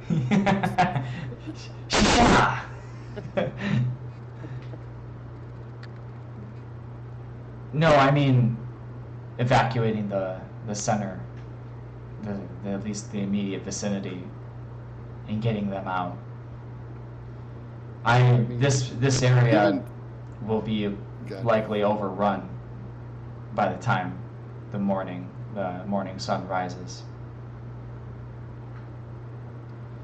So that makes me question. I don't know whether both times this has happened, it's been sort of happenstance that we've been nearby, my friends and I mean, and then whoever else was in the area mostly after the fact. Maybe we should ask for the military to come to the center of town tomorrow.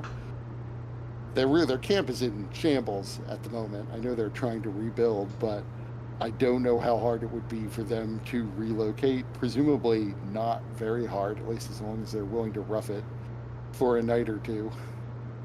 And then Master Puhan and his earthbending students have generally been off in their school both times this happened. The first night that meant that several people died and the building collapses. Unfortunately, we weren't able to save them. We cleared the rubble as fast as we can, but I'm no earthbender and none of my friends are. I say that looking at Jijin, narrow my eyes. Because some of us didn't pay attention in earthbending school. It just was never my thing. Get off my back. Who are you, my dad? No. Starts doing more meteor hammer tricks.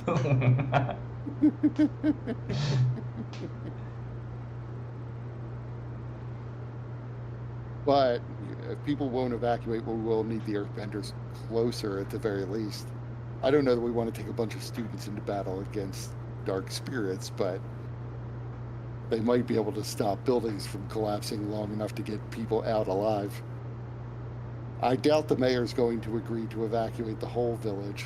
We've basically already sent probably more people than his house can hold in his direction tonight.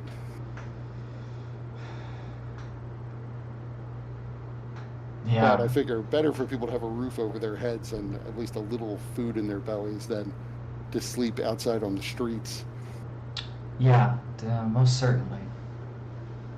And I can offer up whatever the accommodations that the mayor provided me or offered to me. I can just sleep on Binky if I need to.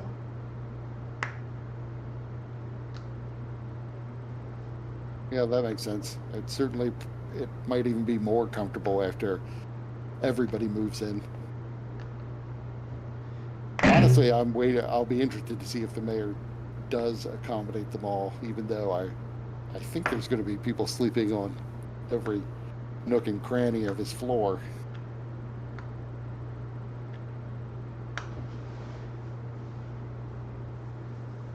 We'll see.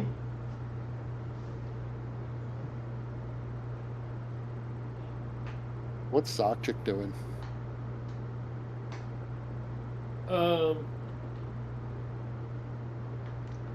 Trying to figure out how long it's going to take for these vines to overrun the village. So I would point to Sockchick and say, Sockchick has a plan to try to drain the energy from the spirit portal, but it's going to take some implementation for that to even be tried. I'm sure I'll have it worked out by like tomorrow morning, though. I'm not sure if it'll work, but I'm sure I'll be able to make the attempt. She looks towards you, and her eyes kind of narrow. To what purpose would you be draining the spirit portal?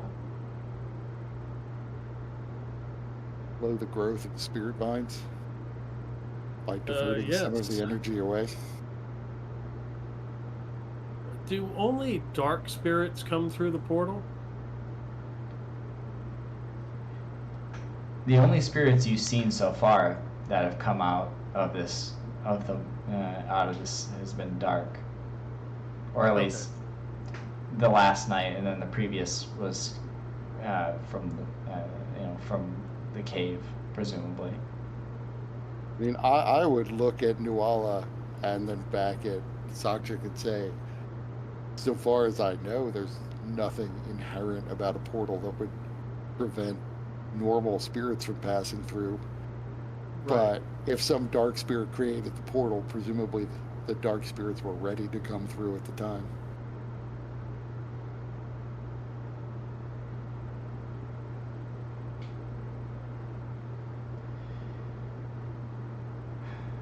As far as I know, there's no pool of spirits on the other side that would be eager to help us.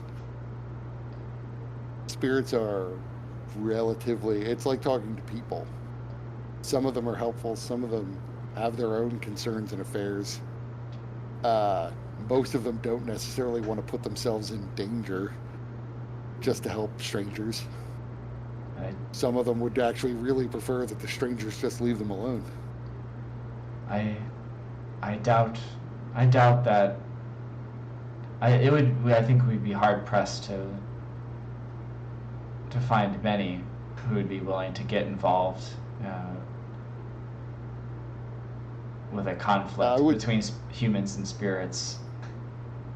I would say even the dark spirits, again, probably aren't evil in the sense we usually use the word. They're just angry.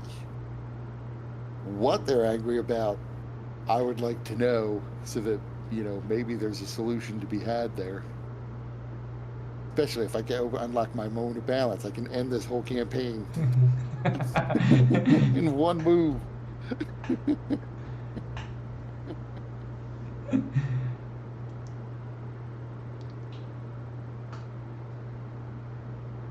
How is everything powered around here?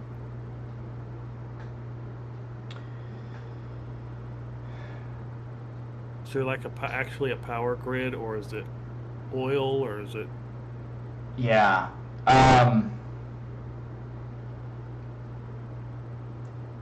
a good question. Radio runs on something. Yeah, it's they would have kind of lines. They would have like like power lines. A lot of it would be like buried, buried, not hanging. Okay. Buried So power are lines. most of the questions I didn't think to ask? Do most of the homes have electricity, or is that like the mayor's thing? Yeah, most of the homes do not have power. the mayor's place does have power. Because that's important to know. So next time I'm arguing with one of these brainwashed people, I'd be like, "Do you have electricity?" No, but who does? The mayor. When cable comes, who gets it? The mayor. Do you get it? No. High fiber optic cable? Mayor. Business class internet? The mayor. Yep. Yeah. So not many homes anyway have electrical hookup. It's pretty few and far between. So I'd say the mayor's residence wouldn't be the only one, but that there would be a few others. But it's pretty uncommon. So there's a power station nearby. Yeah. Okay. Are there electrical lines anywhere near like the town center? All the electrical lines are buried. You'd see like at least in one of the homes, like there's like a line that's like sticking out of the ground. But like you've only found it in one of the homes. Okay.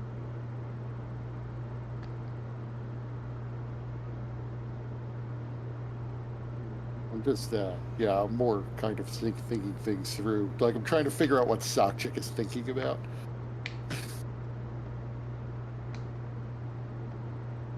Nualla will pipe up and she says, I will sleep on. I'll just sleep on Binky, and maybe we'll just like sleep out I'll keep a watch over the portal tonight to see if there's any activity. Just to make sure someone's got eyes on this. Maybe it's like the prior nights. There shouldn't be much more going on tonight. It'll start up again tomorrow night, would be my guess.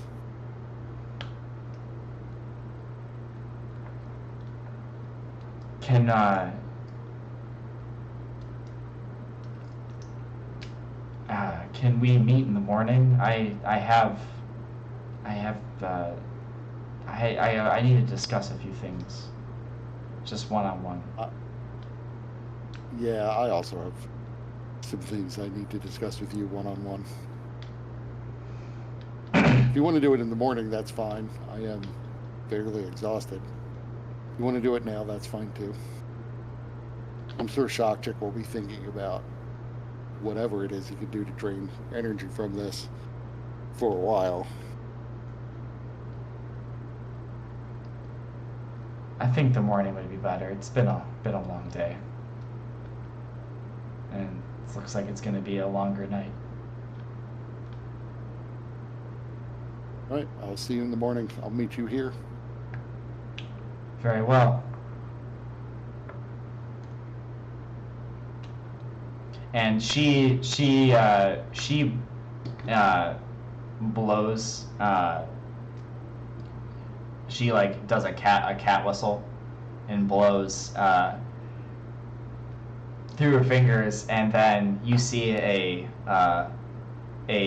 sky bison kind of fly down, and it has a big bell, like a blue sash with a bell around its neck, and so it jingles as it flies by, and I would note that I've never been able to whistle in that way at all. She's an airbender. She gets. Yeah, so am I. So am I. I still can't do that.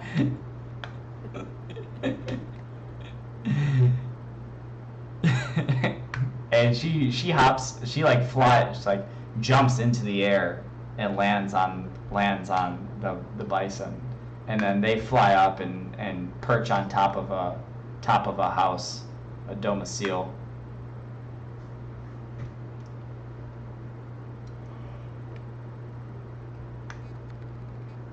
What do you think, Doctor? Is there a way to like use the existing power grid to drain energy out of the portal? Maybe. I'll have to think on it. But it will be quite an endeavor. It will take. It'll take Master Puhan. Yep. It'll take all the available resources, probably the military, Master Puhan, to get it done. It's just not something I can simply do with just a gadget.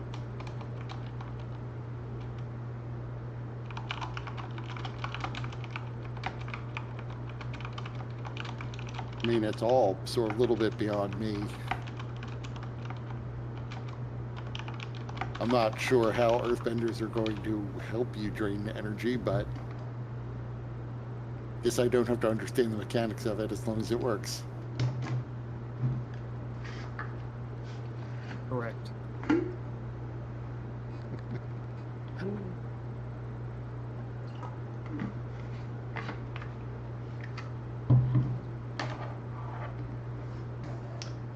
So what are you gonna do? I'm going to go get some sleep. I have 4 levels of exhaustion. Yeah, my character's got like 3, so. Head back to And Tacos. I think I'm only getting like 2 back. Yeah. Sleeping on his floor. Yeah. Yeah, you could clear 2 fatigue. Yeah, everybody gets to clear 2 fatigue. Zhizhen looks like he's just barely standing. He had 5 fatigue marked, so he's barely standing. Well, maybe he should sleep in this afternoon.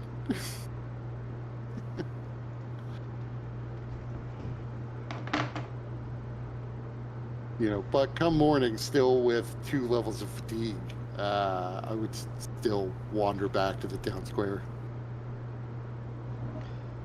Okay. So you get to Taka's and pass out. The door to the back room is still closed, or mostly closed. And you rest for the evening. Now I'm just curious, what is Taka doing that's more important than the spirit portal appearing in the center of town? Like, maybe we should knock and disturb him, even though he doesn't want us to disturb him. He's working on that tea. Right. It's a new recipe for leafless hot water. Yep.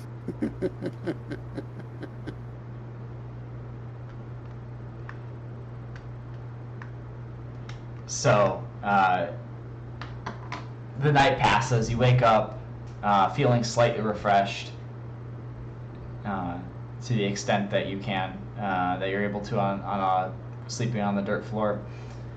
Is the door still closed? Is Taka's door still closed? It is when you wake up. So at that point, I am going up to that door, and I am just beating on it, saying, Taka, what are you doing in there? Do you not realize the chaos that has gone on all night long? And you just sit there, barricaded in your back room? Open this door, come out here, and at least learn the current events. This village may be doomed.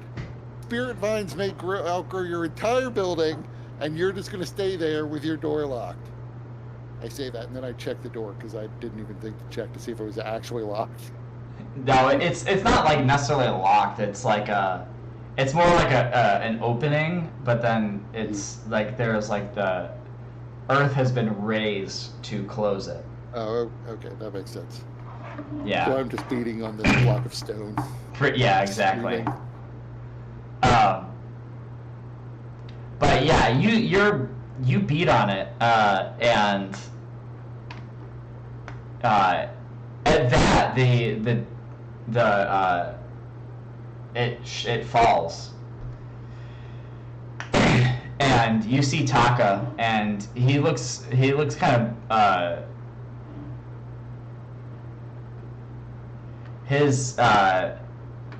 he looks extremely groggy, and he says, "Water? Oh, hold on a sec." Hold on a sec. We all could have died last night. Where were you? What are you doing back there? Do you not care what happens to this village at all? As a matter of fact, no. Not really.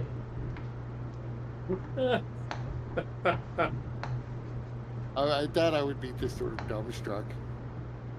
Why are you even here living in this village if you don't care about it? What's the purpose of being in this organization if you're not going to try to help people? Isn't that the ultimate goal? To leave people better off? To make the world better? Hiding in your back room is not the way to do that. I wasn't hiding. I was communicating. I was getting instructions.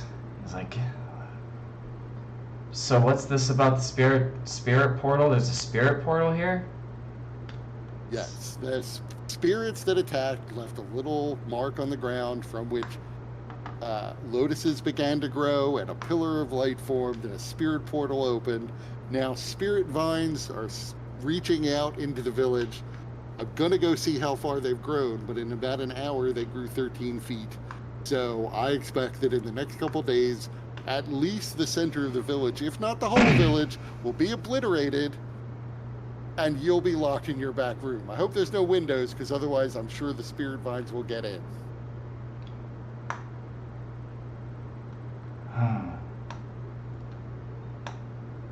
So this is the second place it's happened then. What do you mean the second place it's happened? There's something you must understand. I'm counting this, by the way, as me lashing out at a friend, because I've been angry since last night. That's fair. That's fair. That's beautiful. I love it. This is something you must understand. The way the Red Lotus communicates is we receive instruction by discussing matters in the spirit world. It's just easier to stay covert that way. So I was in the back, in the spirit world, catching up with my superiors about the mark, well, I guess the mark at the time, as well as hearing what has been going on elsewhere within the organization, as well as events that from their perspective. And there's a second new spirit portal? There's been there's been another, you called it a pillar of light, and what color was it? I don't remember what you said. It's green. Green. There was the green glow from the lotuses. I don't know if the whole pillar was green. The whole pillar was green. A similar green portal has appeared in the Kolal Mountains, which is about a 2-week journey to the north.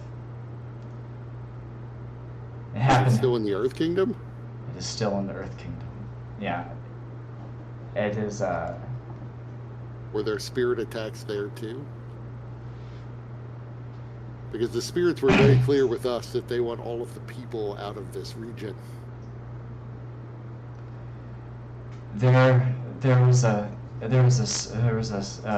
small mountain village there, but it was so remote that it just affected basically subsistence farmers. But a new portal is opened. The Air Nation has already arrived on the scene and taken it. Well, the Air Nation is about to appear here too. There's already one representative here, and I think one of the Avatar's grandchildren is going to be coming. One of the Avatar Aang's grandchildren, I mean. Oh. Junora. Yes, I'm aware of her. Oh, this is, by the way. Hold on a sec. I'm aware of her. That's Taka.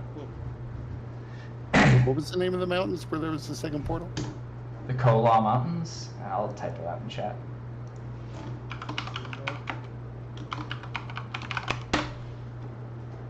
In the Kola Mountains. Coca-Cola and then gas.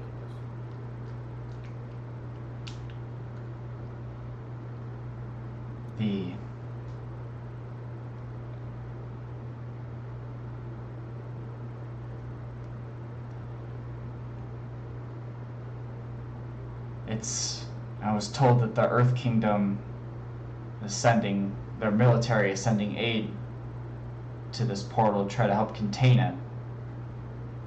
But I believe it's just a ruse. Well, there's already a military contingent here. Frankly, I expect more attacks tonight.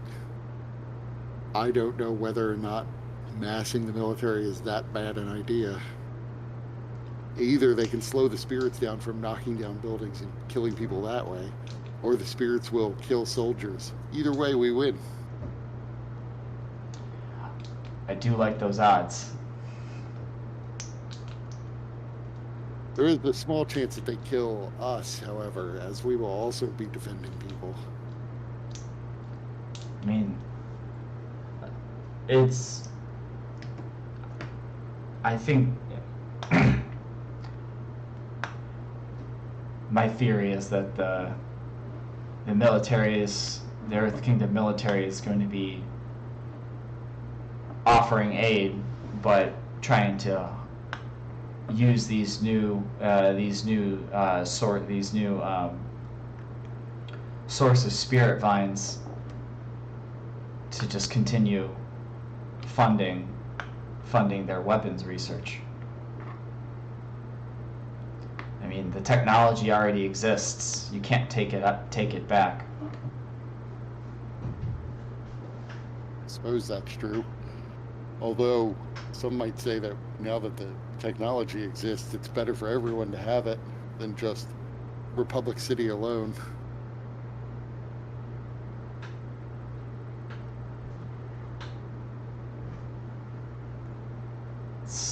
Certainly. I mean, philosophically, I guess I'm not really sure what the Red Lotus's position is on such things. If we were to abolish all governments, then potentially individuals would get their hands on that technology. Then certainly I'd rather multiple people have it than any one person.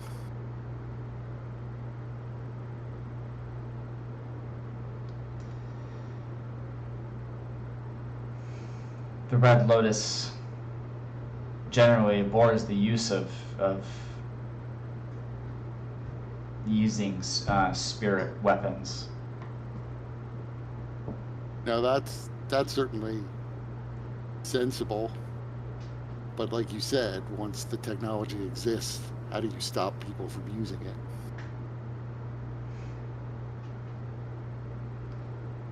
The Red Lotus probably should publish a pamphlet, because a lot of the aspects of their philosophy I have questions about.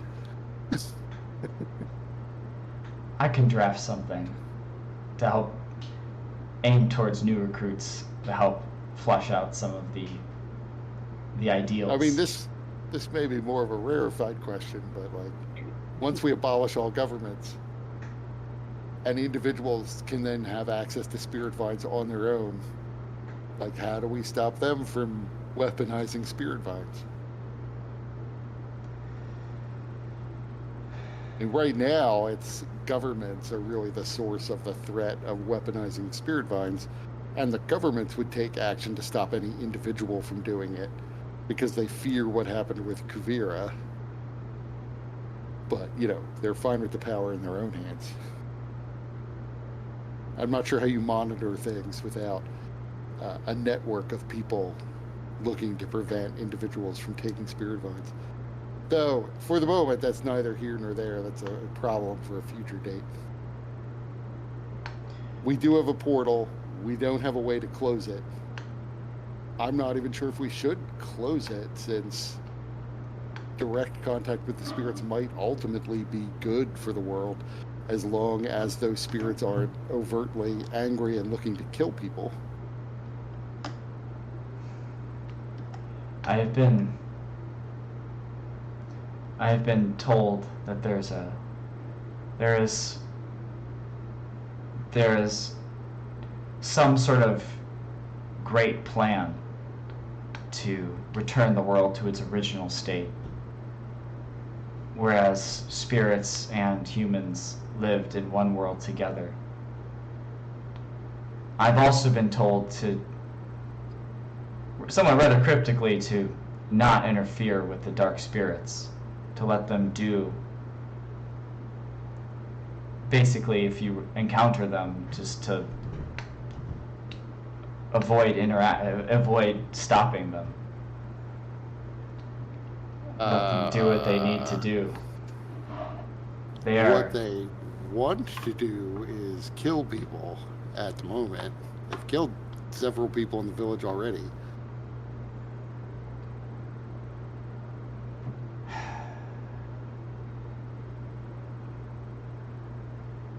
I mean, surely they're not saying we should just let people die. I've communicated that there were casualties, and the stance of my superiors is to avoid interference at all costs. It is part of the great plan, though I was not told how or why. I'm not sure this is such a great plan. I don't care if they knock down buildings, to be honest.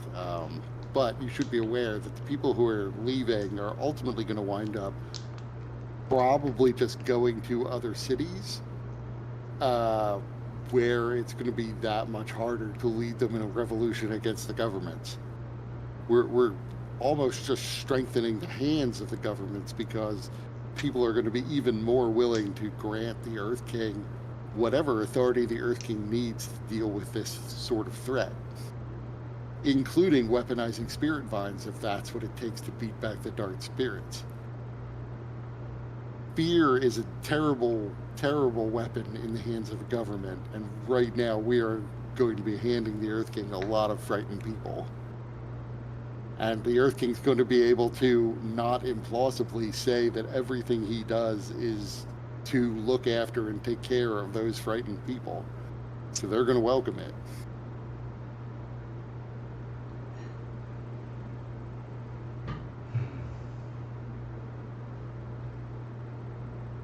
I'm all for overthrowing the Earth King. I'm not sure I see the path to doing that just chases people into his waiting arms. I'm all for preventing him from getting access to spirit weapons, but I think this is exactly the sort of justification he would need to start investing in spirit weapons, since what else does he have that's going to fight these dark spirits? Now, Sockchick investigated this portal last night, and he said it felt unclean. And there's a suggestion that there may be some powerful dark spirit that is driving this conflict. I don't know how to stop that at the moment. I'm hoping we find out something more, but I would think it would be ideal to not let the dark spirits continue to antagonize people and vice versa, for people to antagonize these dark spirits if there's any way to avoid it. And I'm afraid I'm going to need something more than just my superiors have told me otherwise before I stop trying to save people. He sits back and he kind of stares off for a sec.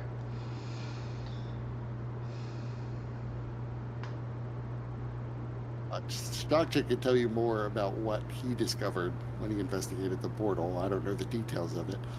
He was working on some plan to maybe try to neutralize the portal, or at least slow down its expansion to give people time to flee. I think those sound like better plans than just letting people get killed.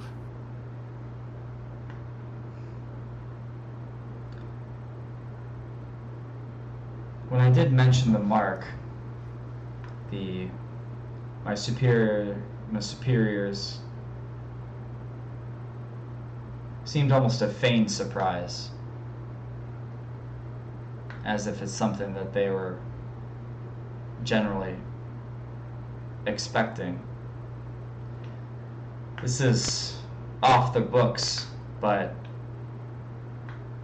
if there is something larger at play, and I'm not being told what it could be, there's only one place that I can think of that might hold an answer, and then would be the great spirit library. I'm sure there's got to be a book that talks about the ancient spirits. You mean like Wan Shi Tong's library? Yes, the one. Are people allowed to even go there? It is retreated into the spirit world. Well over 100 years ago at this point. But it exists there. It can be visited. It's not necessarily an easy path to get to. There is certain preparation that one must take in order to undergo the journey. But it is done. It can be done. Does Wan Shi Tong allow humans there at all anymore?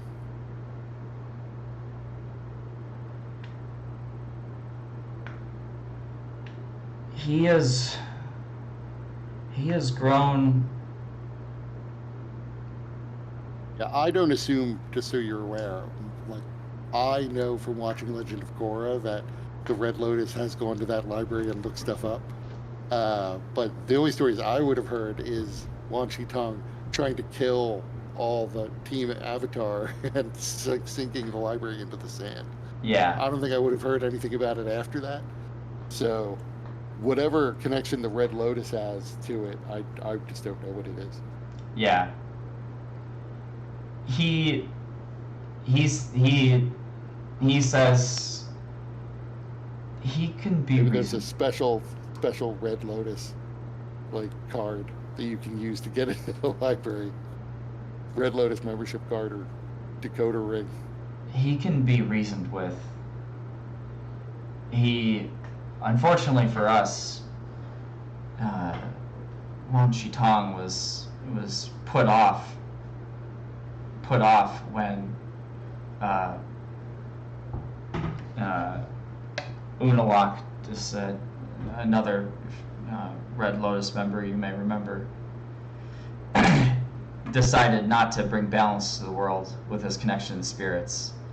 But he seems a little bit more at ease now that there are multiple, at least 2 spirit portals that have been left open, as some sort of understanding that we are both from one and the same world. So he would be receptive, I think, although you'd still would need to bring an offering of knowledge. That shouldn't be too hard. I heard Socket just brought him a knot. He can be easy to please, as long as it's something he doesn't already know. Guess we'll have to look around for that. I guess Socket wouldn't have any problem with that, though. He's got all sorts of bits and bobs and doodads that he could share information on.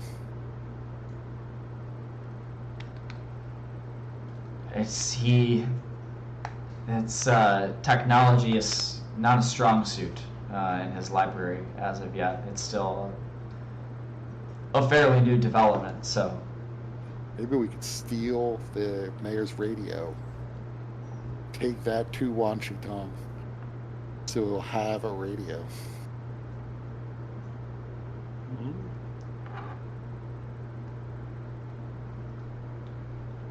That's certainly a possibility. Well, I'm sorry I yelled. I guess I understand now what you were doing, and there's value in it, and I'm sure you were just... I assumed you were back there just doing something, but I guess if you were in the spirit world, you were just unaware.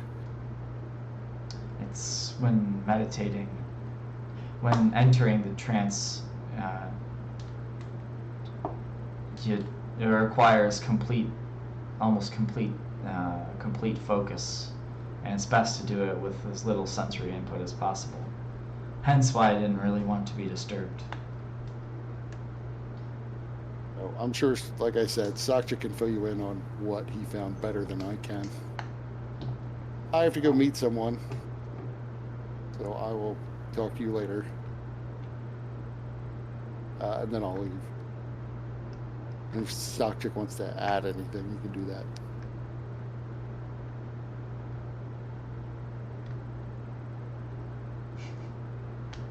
Is Sakshik going to add any additional details? I mean, I assume Sakchik heard all that. It's a small room, basically. Okay.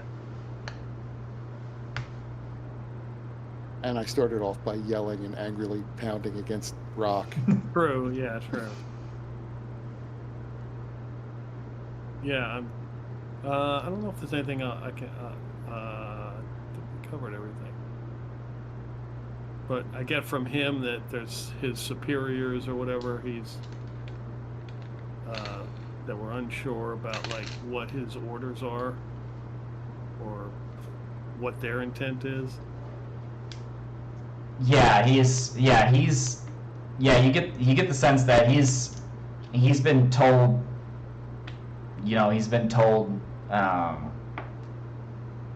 basically, there's that there's a bigger plan to unite the worlds and to not interfere with dark spirits because they're a part of it.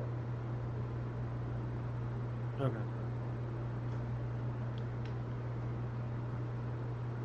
Despite there being actual human casualties as a result. Right, yeah. So that's part of their plan, or whatever. Their supposedly great plan. Right.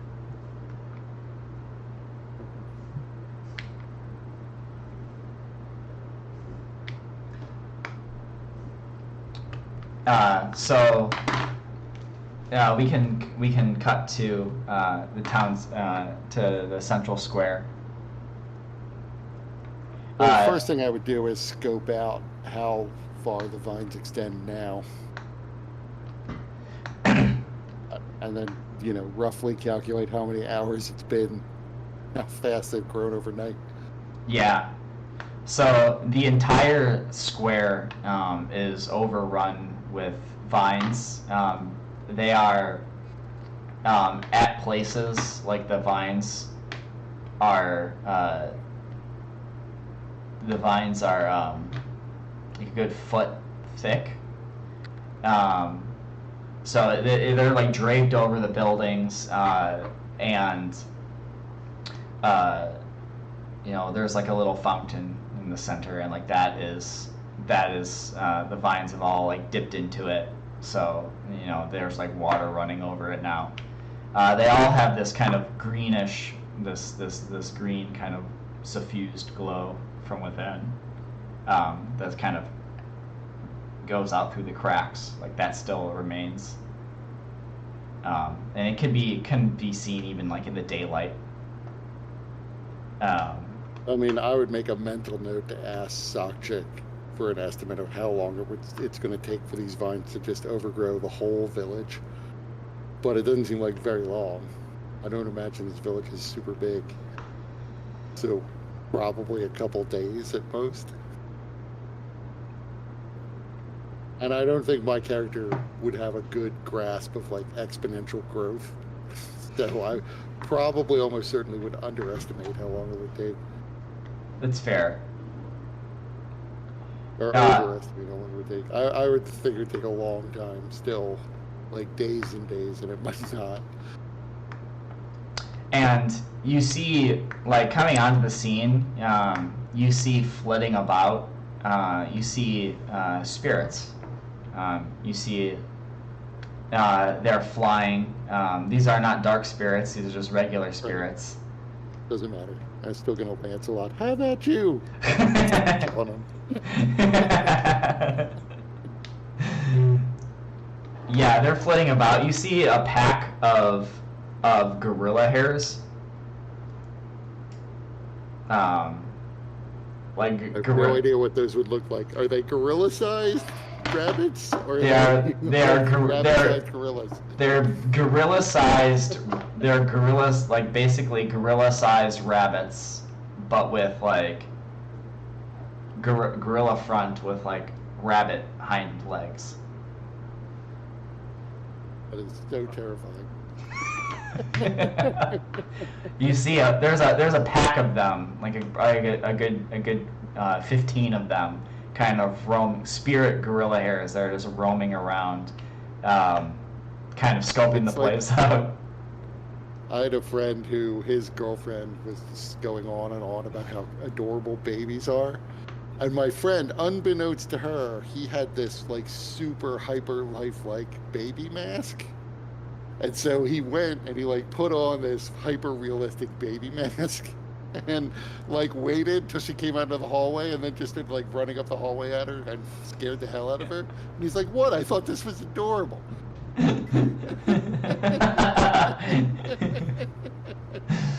She's like, "Not when they're 6 feet tall." And running at me. Right? It's like out of a horror movie.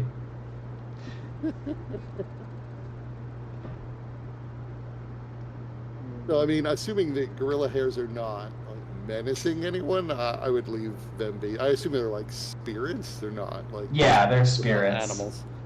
Yeah, and you see various other like smaller spirits kind of flitting about too, like kind of giving like it's kind of like hustling and bustling, as like there are now spirits kind of exploring this new area. So yeah, I would like airbend just to leap up with a blast of air under me to land like on a roof so that I can sort of oversee the square. But then I would just sort of sit down. I mean, I would allow myself this moment to kind of take it in because this feels almost peaceful.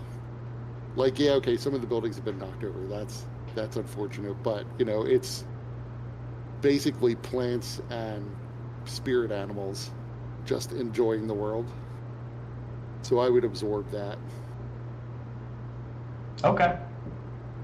And then otherwise, I'm going to wait. I assume Nualla will see me at some point. Yes, she will.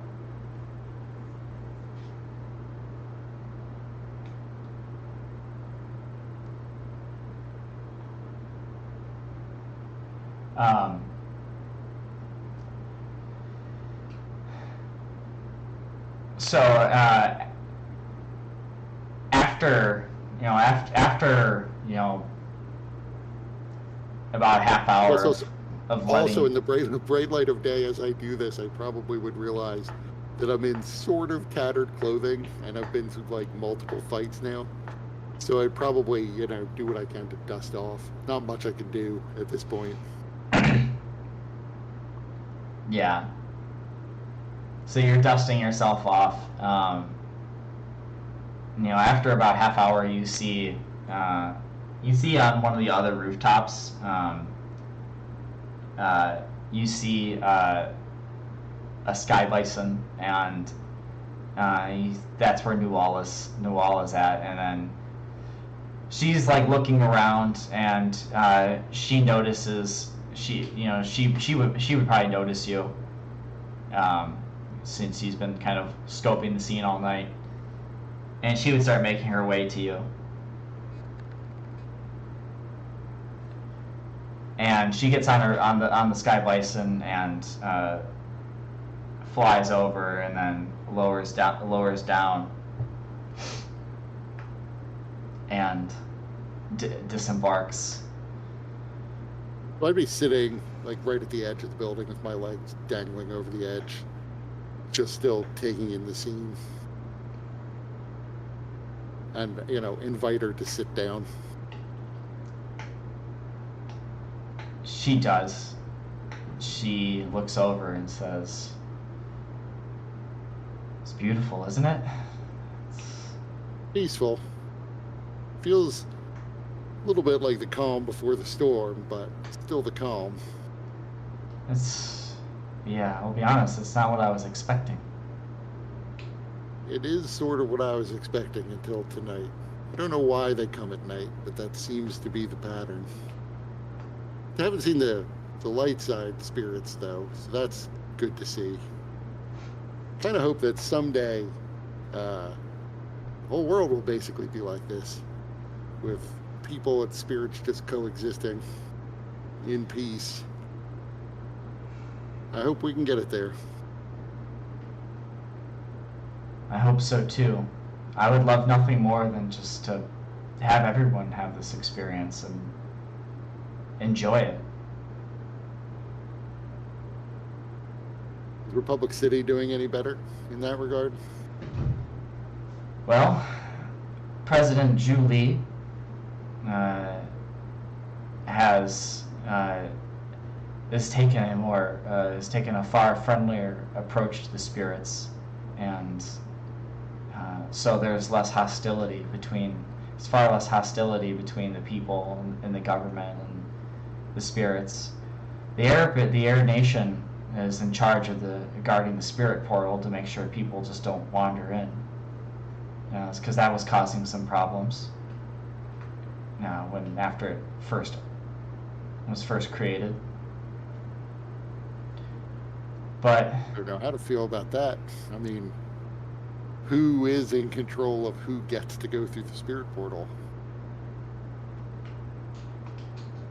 Well, it's guarded by the Air Nation, so it's ultimately Tenzin has the final say, though he delegates, the day-to-day operations to others.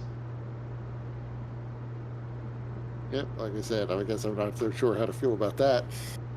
I completely understand people could wander through the spirit portal not realizing what dangers they might be exposed to on the other side, but assuming they are fully informed and understand that, I don't really see that it's Tenzin's right to tell them, no, you don't get to go.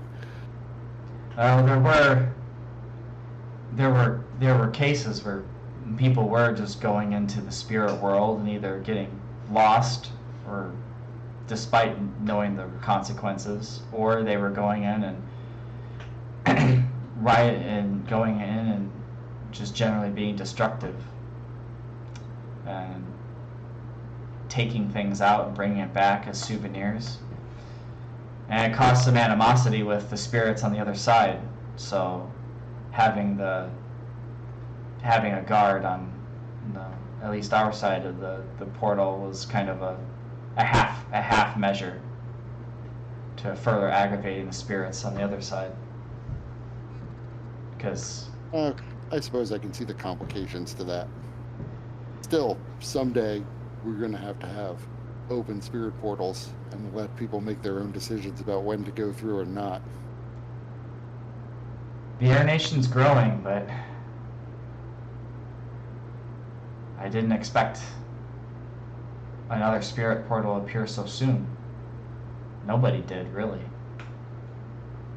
If more of these pop up, then well, the air nations may not have the capacity to really man them all in the same manner.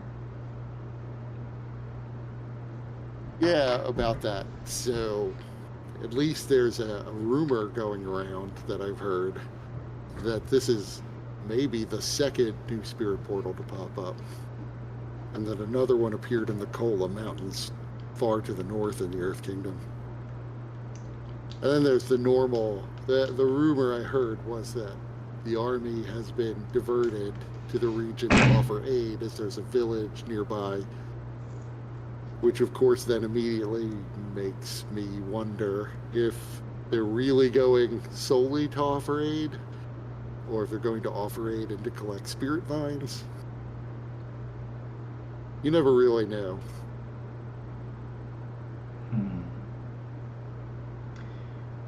What is your what is the source of your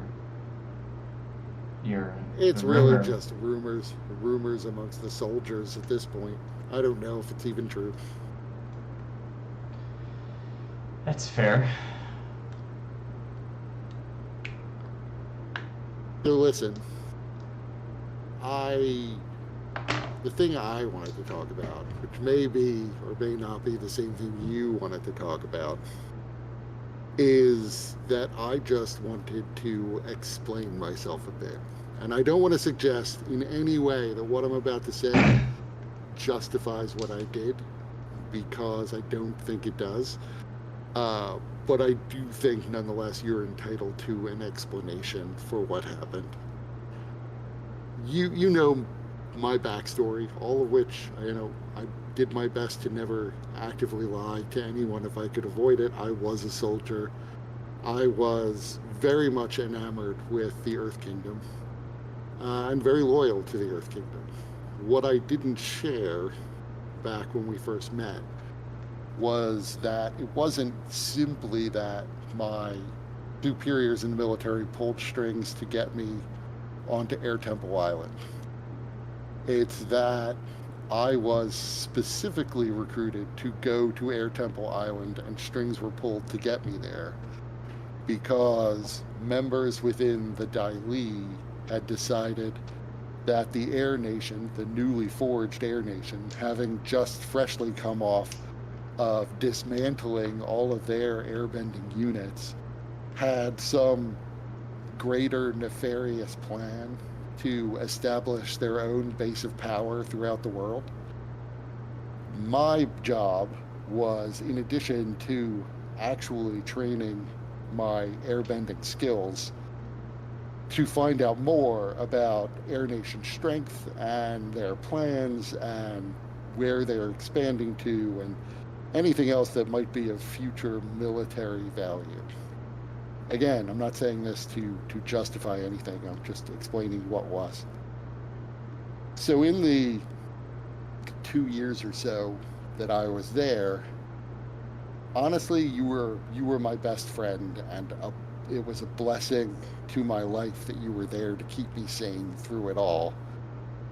But I was also spending a fair bit of time collecting as much information as I could.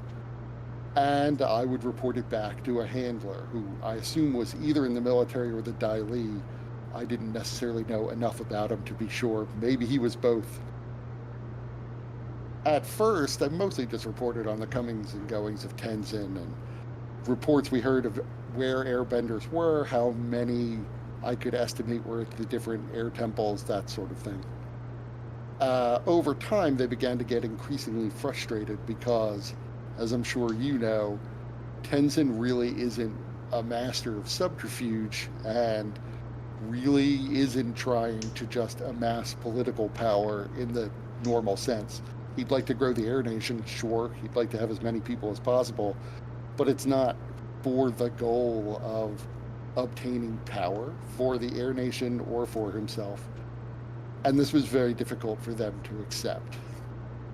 So over time, I began to feel more and more pressure put on me to find something big.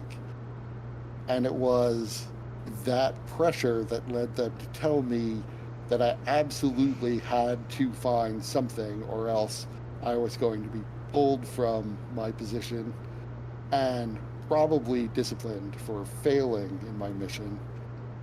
And that's when you noticed me breaking into Tenzin's office.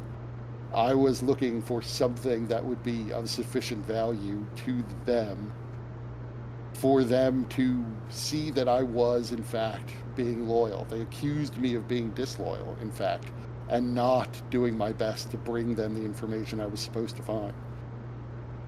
Then you and Tenzin broke in, and frankly, I just panicked.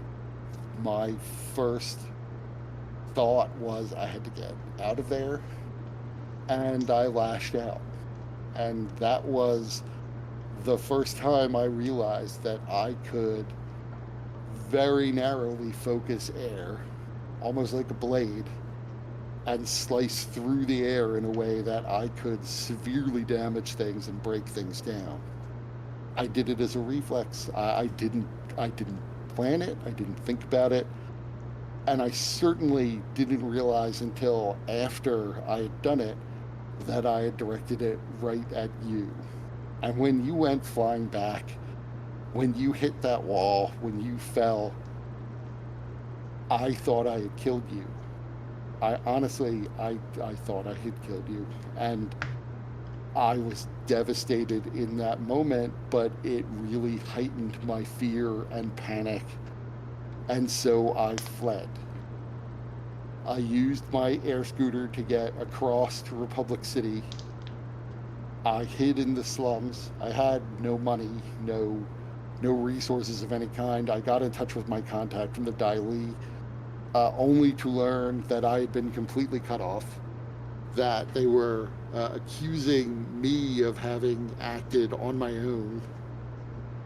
I actually hadn't heard that you survived. I had heard that, someone was attacked.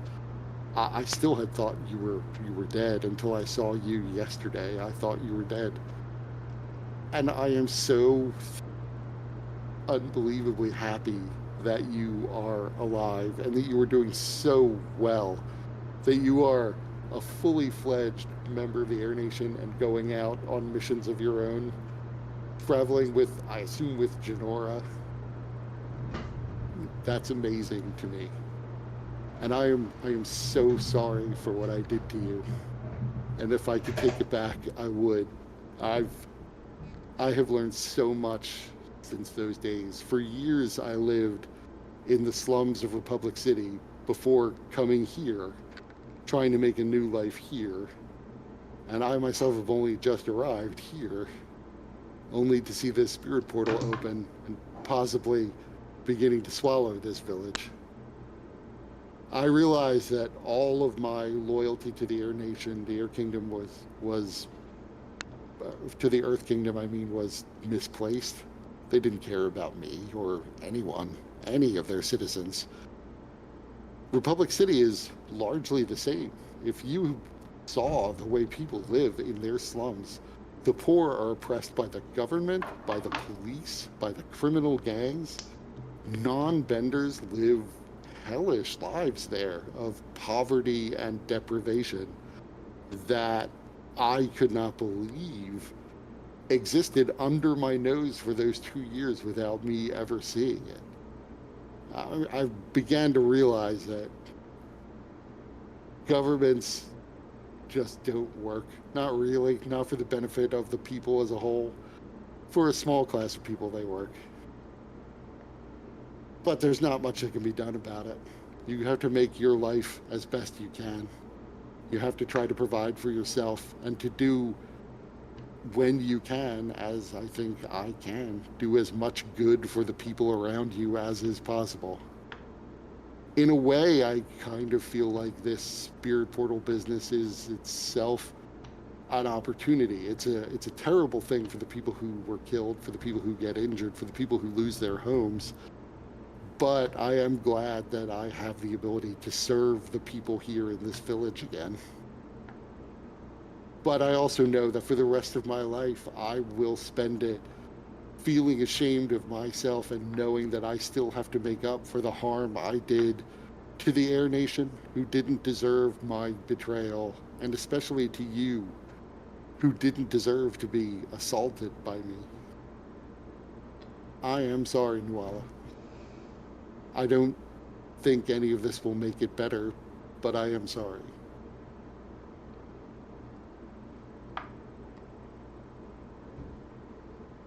She's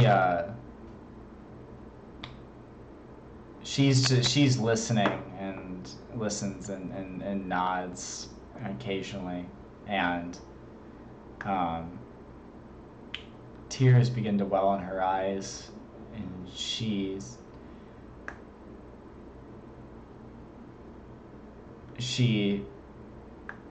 says, "Oh, Hayate,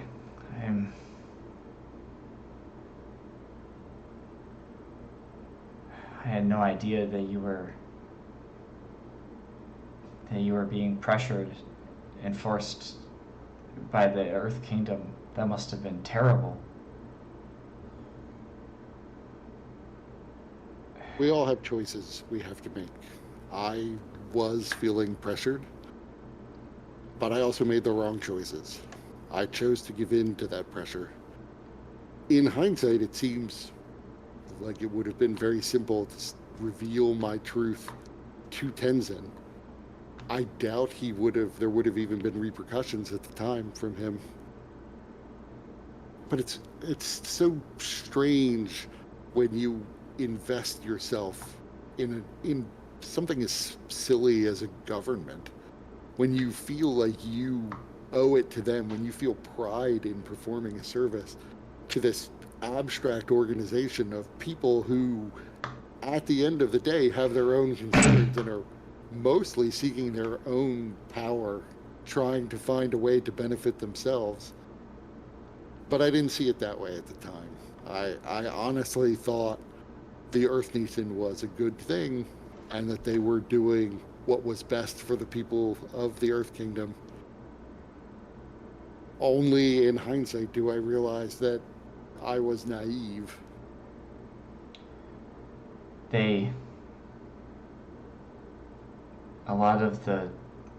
Most of the trouble that the Air Nation has is with trying to get governments to cooperate, to let us help in the ways that their citizens need additional help that the government, or that they just cannot provide. So I agree with you on that.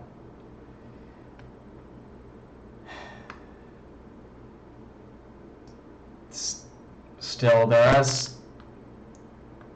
they are effective and reaching on a lot of people at once, and being able to organize a vast amount of resources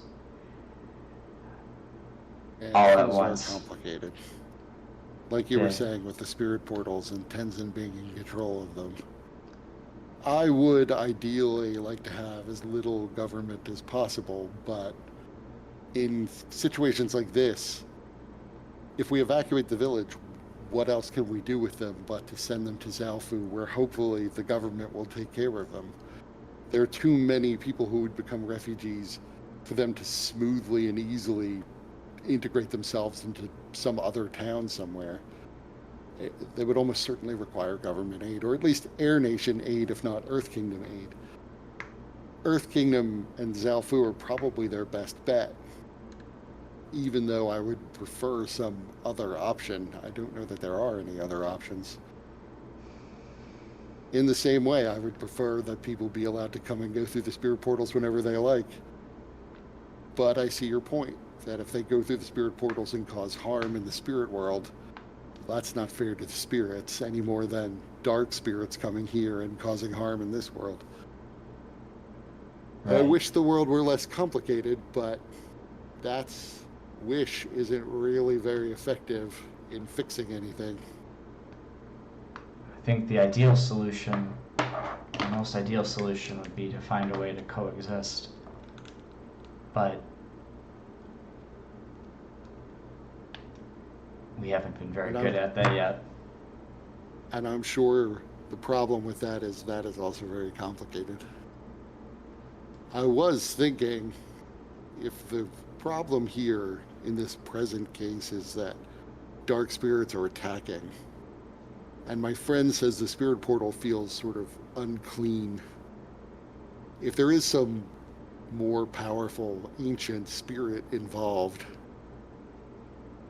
I wonder if there's not some way to find out more information about which spirits that could be. Which makes me wonder whatever happened to Wan Shi Tong's library. It's at least what Master Tenzin has said. It still exists. It is in the spirit world. Its location keeps changing, so it cannot be easily found. But with a guide and a clear mind, you and an offering of knowledge, you should be able to theoretically be able to find it. I mean, I would shake my head and say, I don't know that I've had a clear mind my entire life. I imagine I can at least find some useful piece of knowledge that Wan Shi Tong doesn't have access to. One good thing about the human world is we are generating new knowledge all the time. Take my friend Shakchuk. He is just a wonder of new devices, many of which are of his own design and so could not possibly be known to Wan Shi Tong. So new knowledge is probably the easy part. A clear mind, and God forbid I need a clear heart, much harder to come by.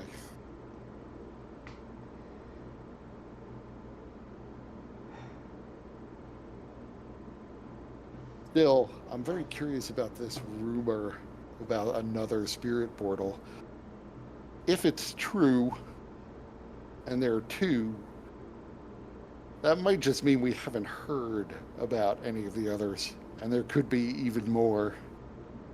And it concerns me that, the Kola Mountains being so far away may just be part of the rumor. It's easier to situate rumors far away where it's hard to verify things. Is there any way you could get confirmation on that?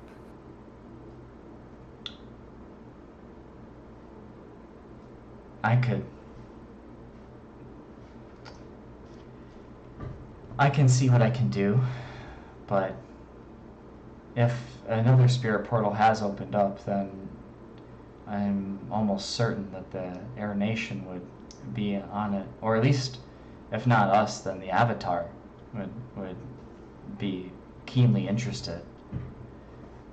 At this point, I imagine Korra might personally get involved. I mean, this is kind of her business. It's because I imagine the Air Nation would be involved that I expect you would be able to verify the rumors before I would.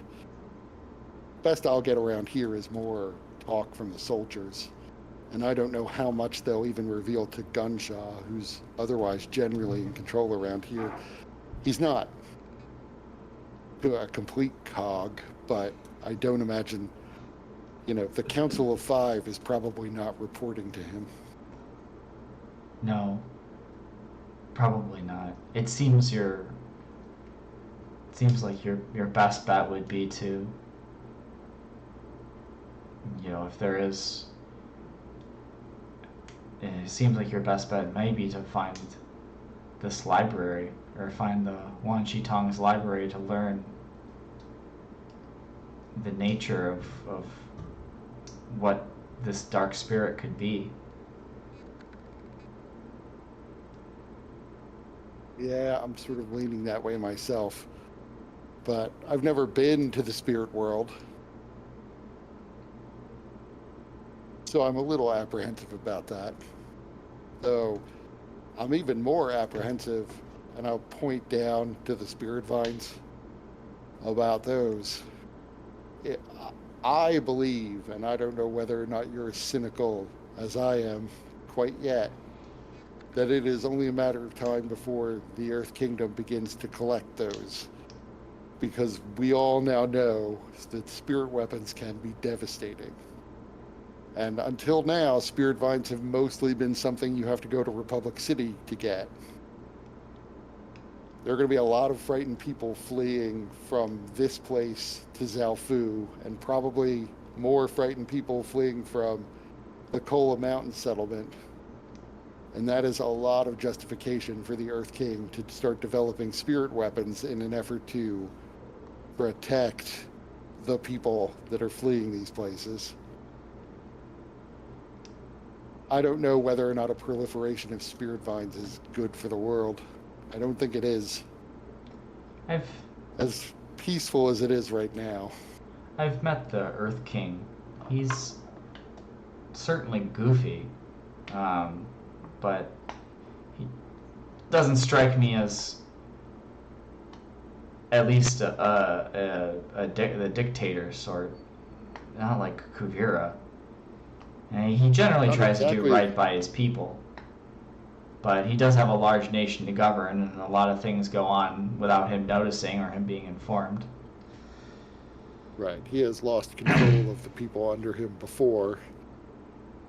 And technically, he led an army in that comic, the name of which I forget, that took place. It was like the season 4 comic. That's true. He was attacking the colonies.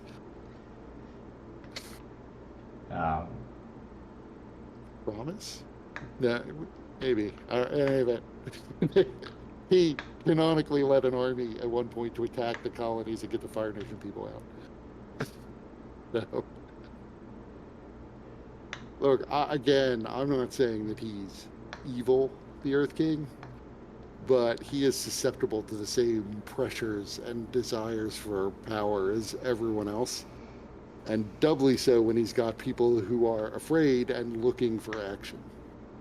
Just like I felt a pressure to do what the Earth Kingdom was telling me to do, and at the time, that's true. I'm thinking wrong. That's like, I don't know who would be the. It's not the same Earth King anymore. It's King Wu. Kid. Yeah. Right. The goofy kind of pompous. Right. Yeah, I was mistaken. I was thinking of the old Earth King, Kue, I think was his name. Yeah. So pre-Kuvira.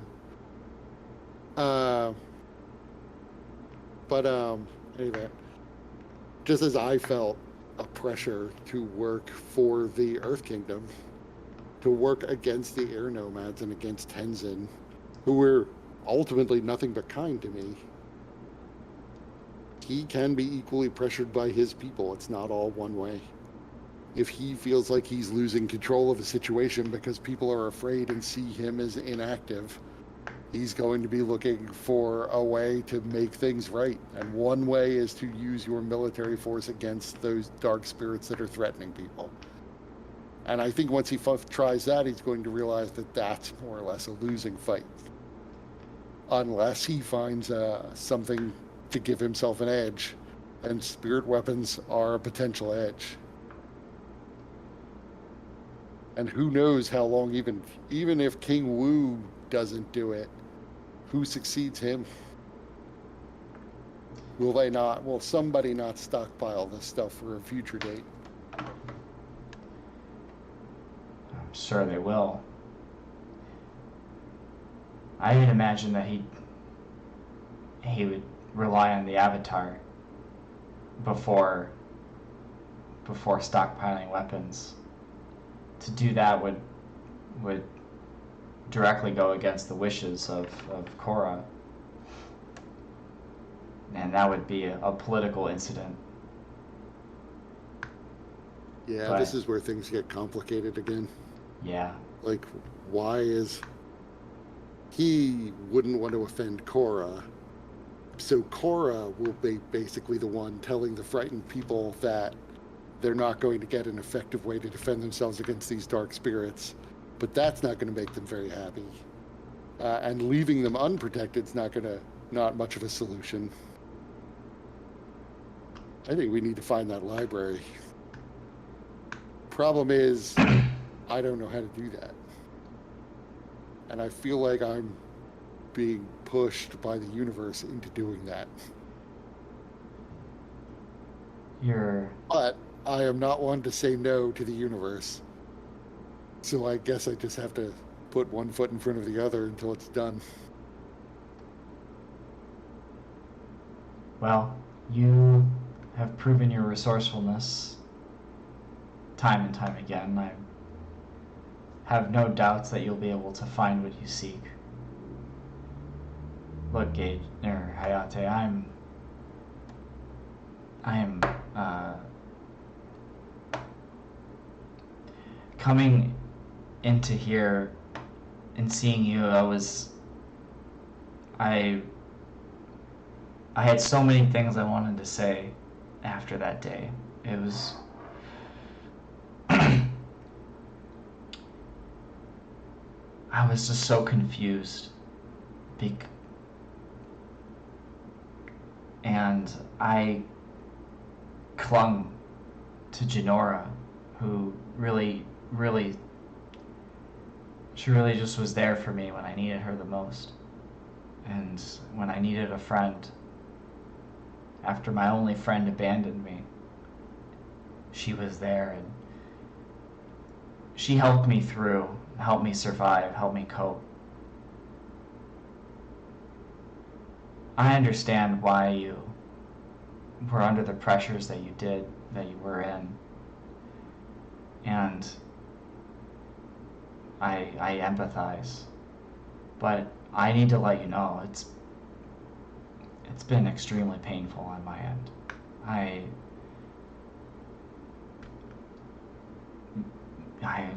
sometimes when I wake up and move the wrong way, I can feel the scars pull.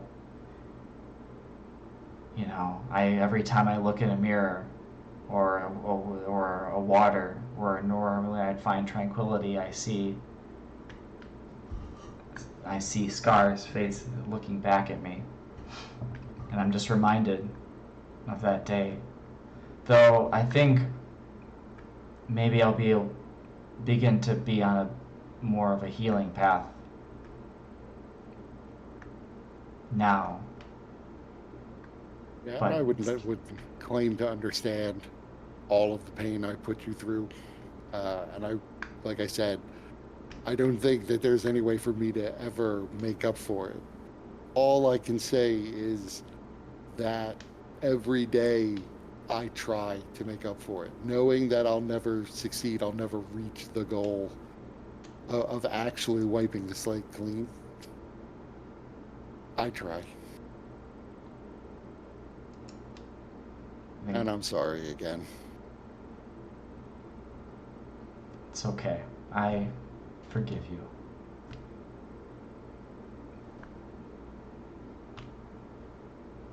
So I'll put an arm around her shoulder and like hug her from the side and then say, well, I think I have to go convince my friends, all of whom I've met like a couple days ago, to risk certain death by wandering into the spirit world to find a library.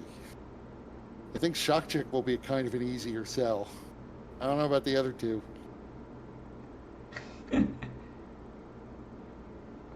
Well, before you go, and she pulls out a whistle that's in the shape of a sky bison and blows it. And she's like, an old friend has been traveling with me to hoping that one day he'd be able to find you again. And he made the trip yesterday, and he's well fed.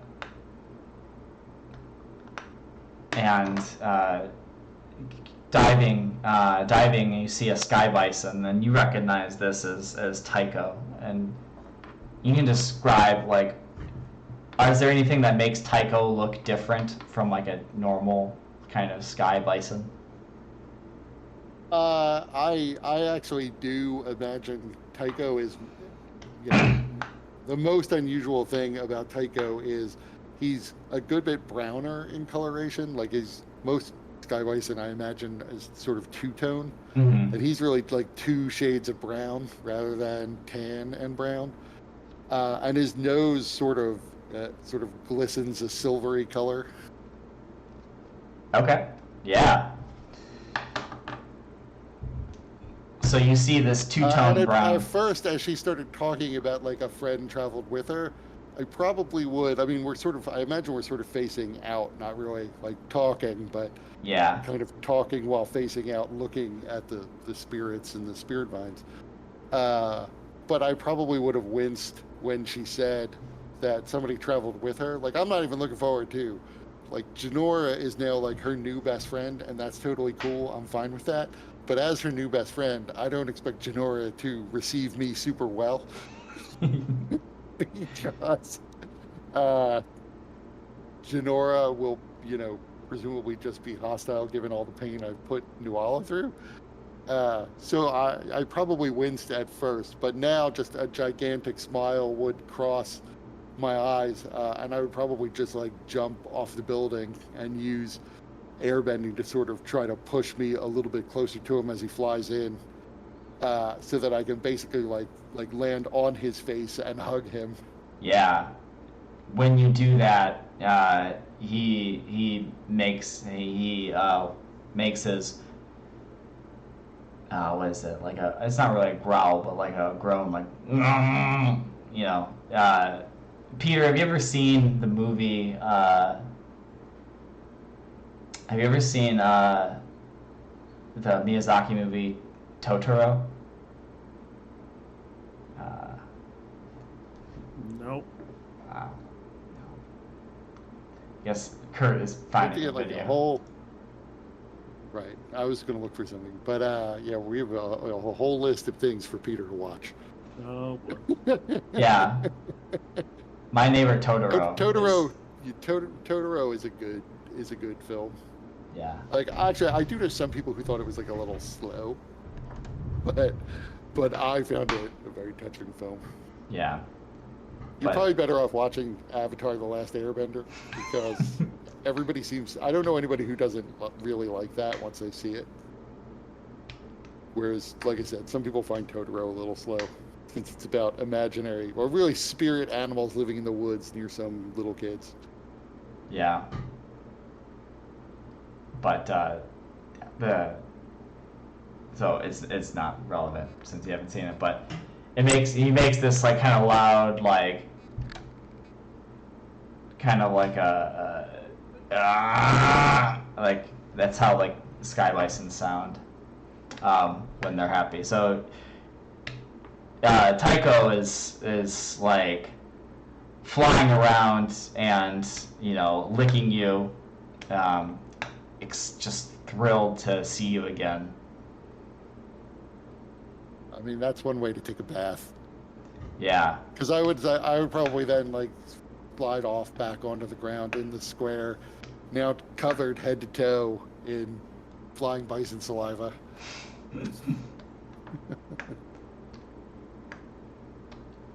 Good to see you too, Tycho. I mean, other than Nualla, I have probably missed you more than anyone in this world. Anyone that I can imagine missing. He grunts back.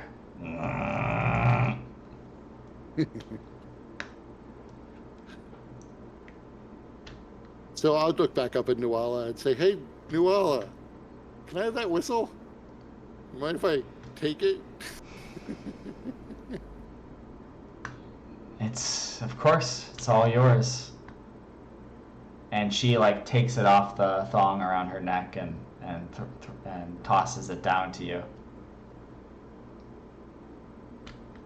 You're the best, Nualla. I would stop and say, honestly, you're the best. Just take care of each other. I'm gonna jump up onto Tycho's back and fly towards Taka's. See if I can freak them out.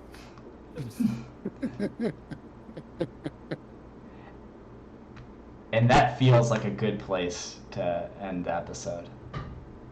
As we'd start the next episode with with a sky bison coming into the window, ridden by Gaige. Yes. I like what was the line? Something about, it's not just an ordinary sky bison. Not an ordinary one.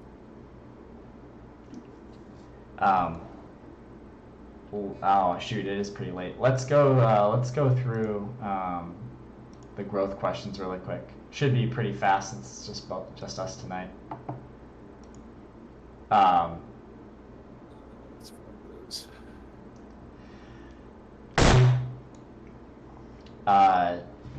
Something, did you learn something interesting, or something challenging, exciting, or complicated about the world? I mean, yes. 100%, because I did not expect to go into this session learning that I was going to be directly at odds with the Red Lotus. But now I'm getting full, the Red Lotus is behind everything vibes. And that's pretty challenging. I was ready to go like full Leninist, Maoist. We need to bring down everything. But now I may need to bring down the Red Lotus.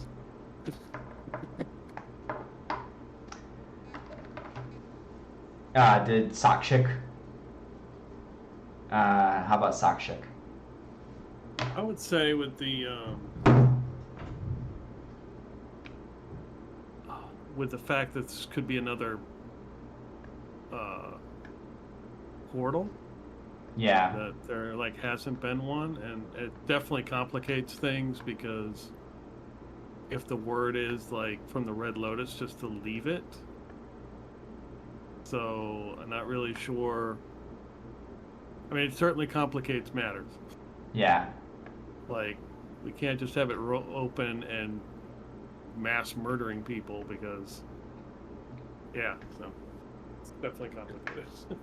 Right, that is one of Gaige's concerns, is that he's going to reveal his plan to go find out more from the Spirit Library, so that we can basically end the threat and thereby end the great plan of the Red Lotus.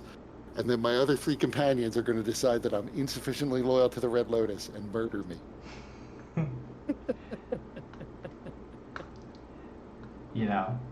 There is taking that risk.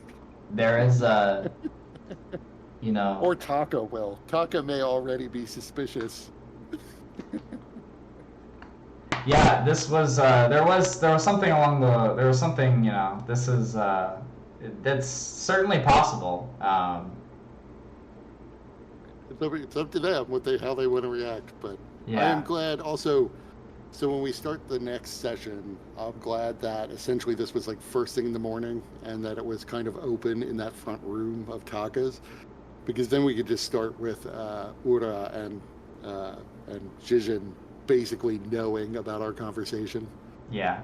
And they can decide for themselves whether or not they're on the Red Lotus's side or my side, because my side is definitely, you can't just ignore it and do nothing, and this can't be the great plan. Yeah.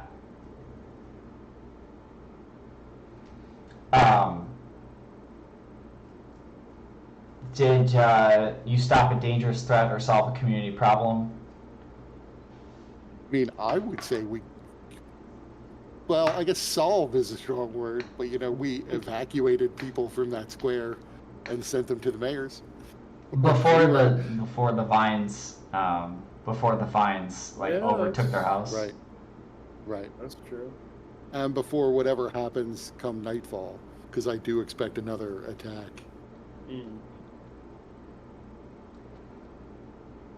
And did you guide a companion towards balance, or at the end of your session at 0? I mean, I ended nobody the session guided at towards 0. balance, but Yeah. Right. Yeah, so did you, Sakshik, so you get a growth point there. and then your personal playbook question. Right. Yeah, mine is, did I seek support or guidance from others? And I think I did, because I was trying to get feedback from Sokchik and from Nualla. Yeah. Trying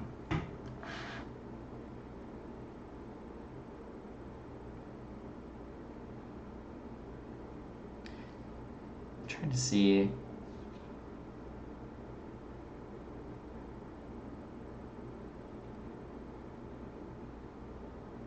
That's when you guide and comfort other people, but when they guide and comfort you. Right, and this isn't necessarily like Yeah. The normal action. No, but I feel like that deserves something though. Like, you know, Gaige has a condition, right? Yes, insecure. Yeah, you know, I could argue that after his chat with Nualla, that like he's feeling more secure about his at least stance with her. So you know, I think you could mark that. You can mark that. You can clear that condition. Okay.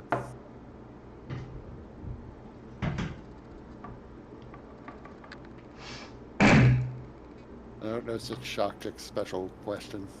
Did you Yeah, pursue a desire or a goal of your own outside of protecting others? No, not really. Okay. So Sokchik, you get a growth advancement. And Gaige, did you get a growth advancement? Yeah. I basically checked all the boxes this time, so Yeah, nice. I got one and wound up back where I was. So just kind of give you guys a preview of what of like how traveling through the spirit world works. So there are actually rules in the Wan Shi Tong guide to find the spirit library, which is great. So basically, it's a roll, like a 2d6 roll, and you get a +1 if you're at center. You get another +1 if you have a spirit guide, or like somebody who's been there before can guide you through. He has to show up next time. That's all there is to it. Yeah. If you have 2 or fewer conditions marked, if you have two or more conditions, do you have 2 or fewer conditions marked? If no, so if you have 2 or fewer condition marks, you lose -1, and if you don't have knowledge to grant, you -1. So basically, you want to be at center. Try to find a guide if you can, because that will help your roll. And be rested, where you have a minimal amount of conditions, and you want to try to figure out what you're going to tell, what you're going to offer up. I mean, I have some thoughts about that, but we can, one thing I guess so there's always that risk of, what does Wan Shi Tong know and what doesn't he know? Does he know that there's a spirit portal in this village? Because it's brand spanking new information, but, for all I know, the spirits have already told him they were going to open this up. Right. So maybe he already knows that, maybe he doesn't. I feel like I said, Sokchik kind of has a more or less easy time because he can dazzle him with details of technology that Wan Shi Tong wouldn't know. Yeah. I don't know if my character has anything off the top of my head that Wan Shi Tong certainly wouldn't know.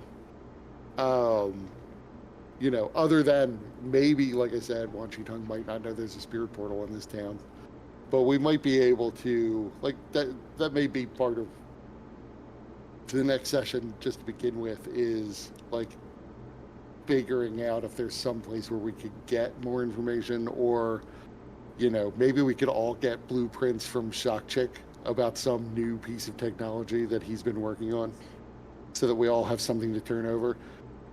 Ultimately, Wan Tong might gruffly dismiss the fact that we're all basically just riding Shakshik's coattails. But he accepted just a knot from Sokka. So, getting 4 pieces of information that maybe aren't original to us probably is okay. Yeah. Given that he accepted a knot. Yeah. The bar's kind of low. It's pretty vague. It's pretty vague, but yeah. And I think generally it would be tough to know, like, what does he know, or what does he already know without, like, talking to him directly. Right. But yeah, there's like, But I think having like a technologist in the party makes it a little easier to come up with 4 pieces of new technology. Yeah. I do like the idea of having a heist to steal the mayor's radio. Yeah.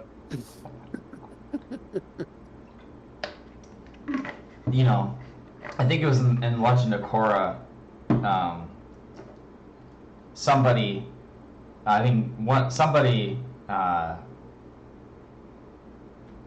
told him about the radio and his somebody told information, him about it, but he's never seen one. Or as far as people know, like he hasn't seen one, or he may not have seen one.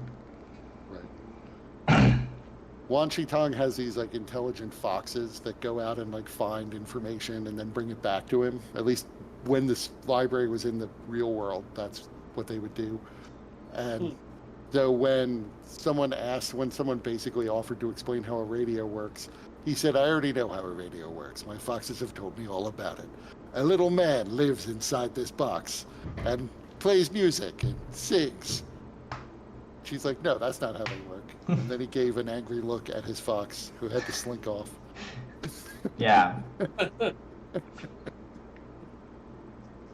For what it's worth, the foxes, even they still kind of traverse. They even when it moved into the spirit world, the foxes are still like out gathering information. Yeah, but what do they say? But yeah. All right, I'm gonna stop recording.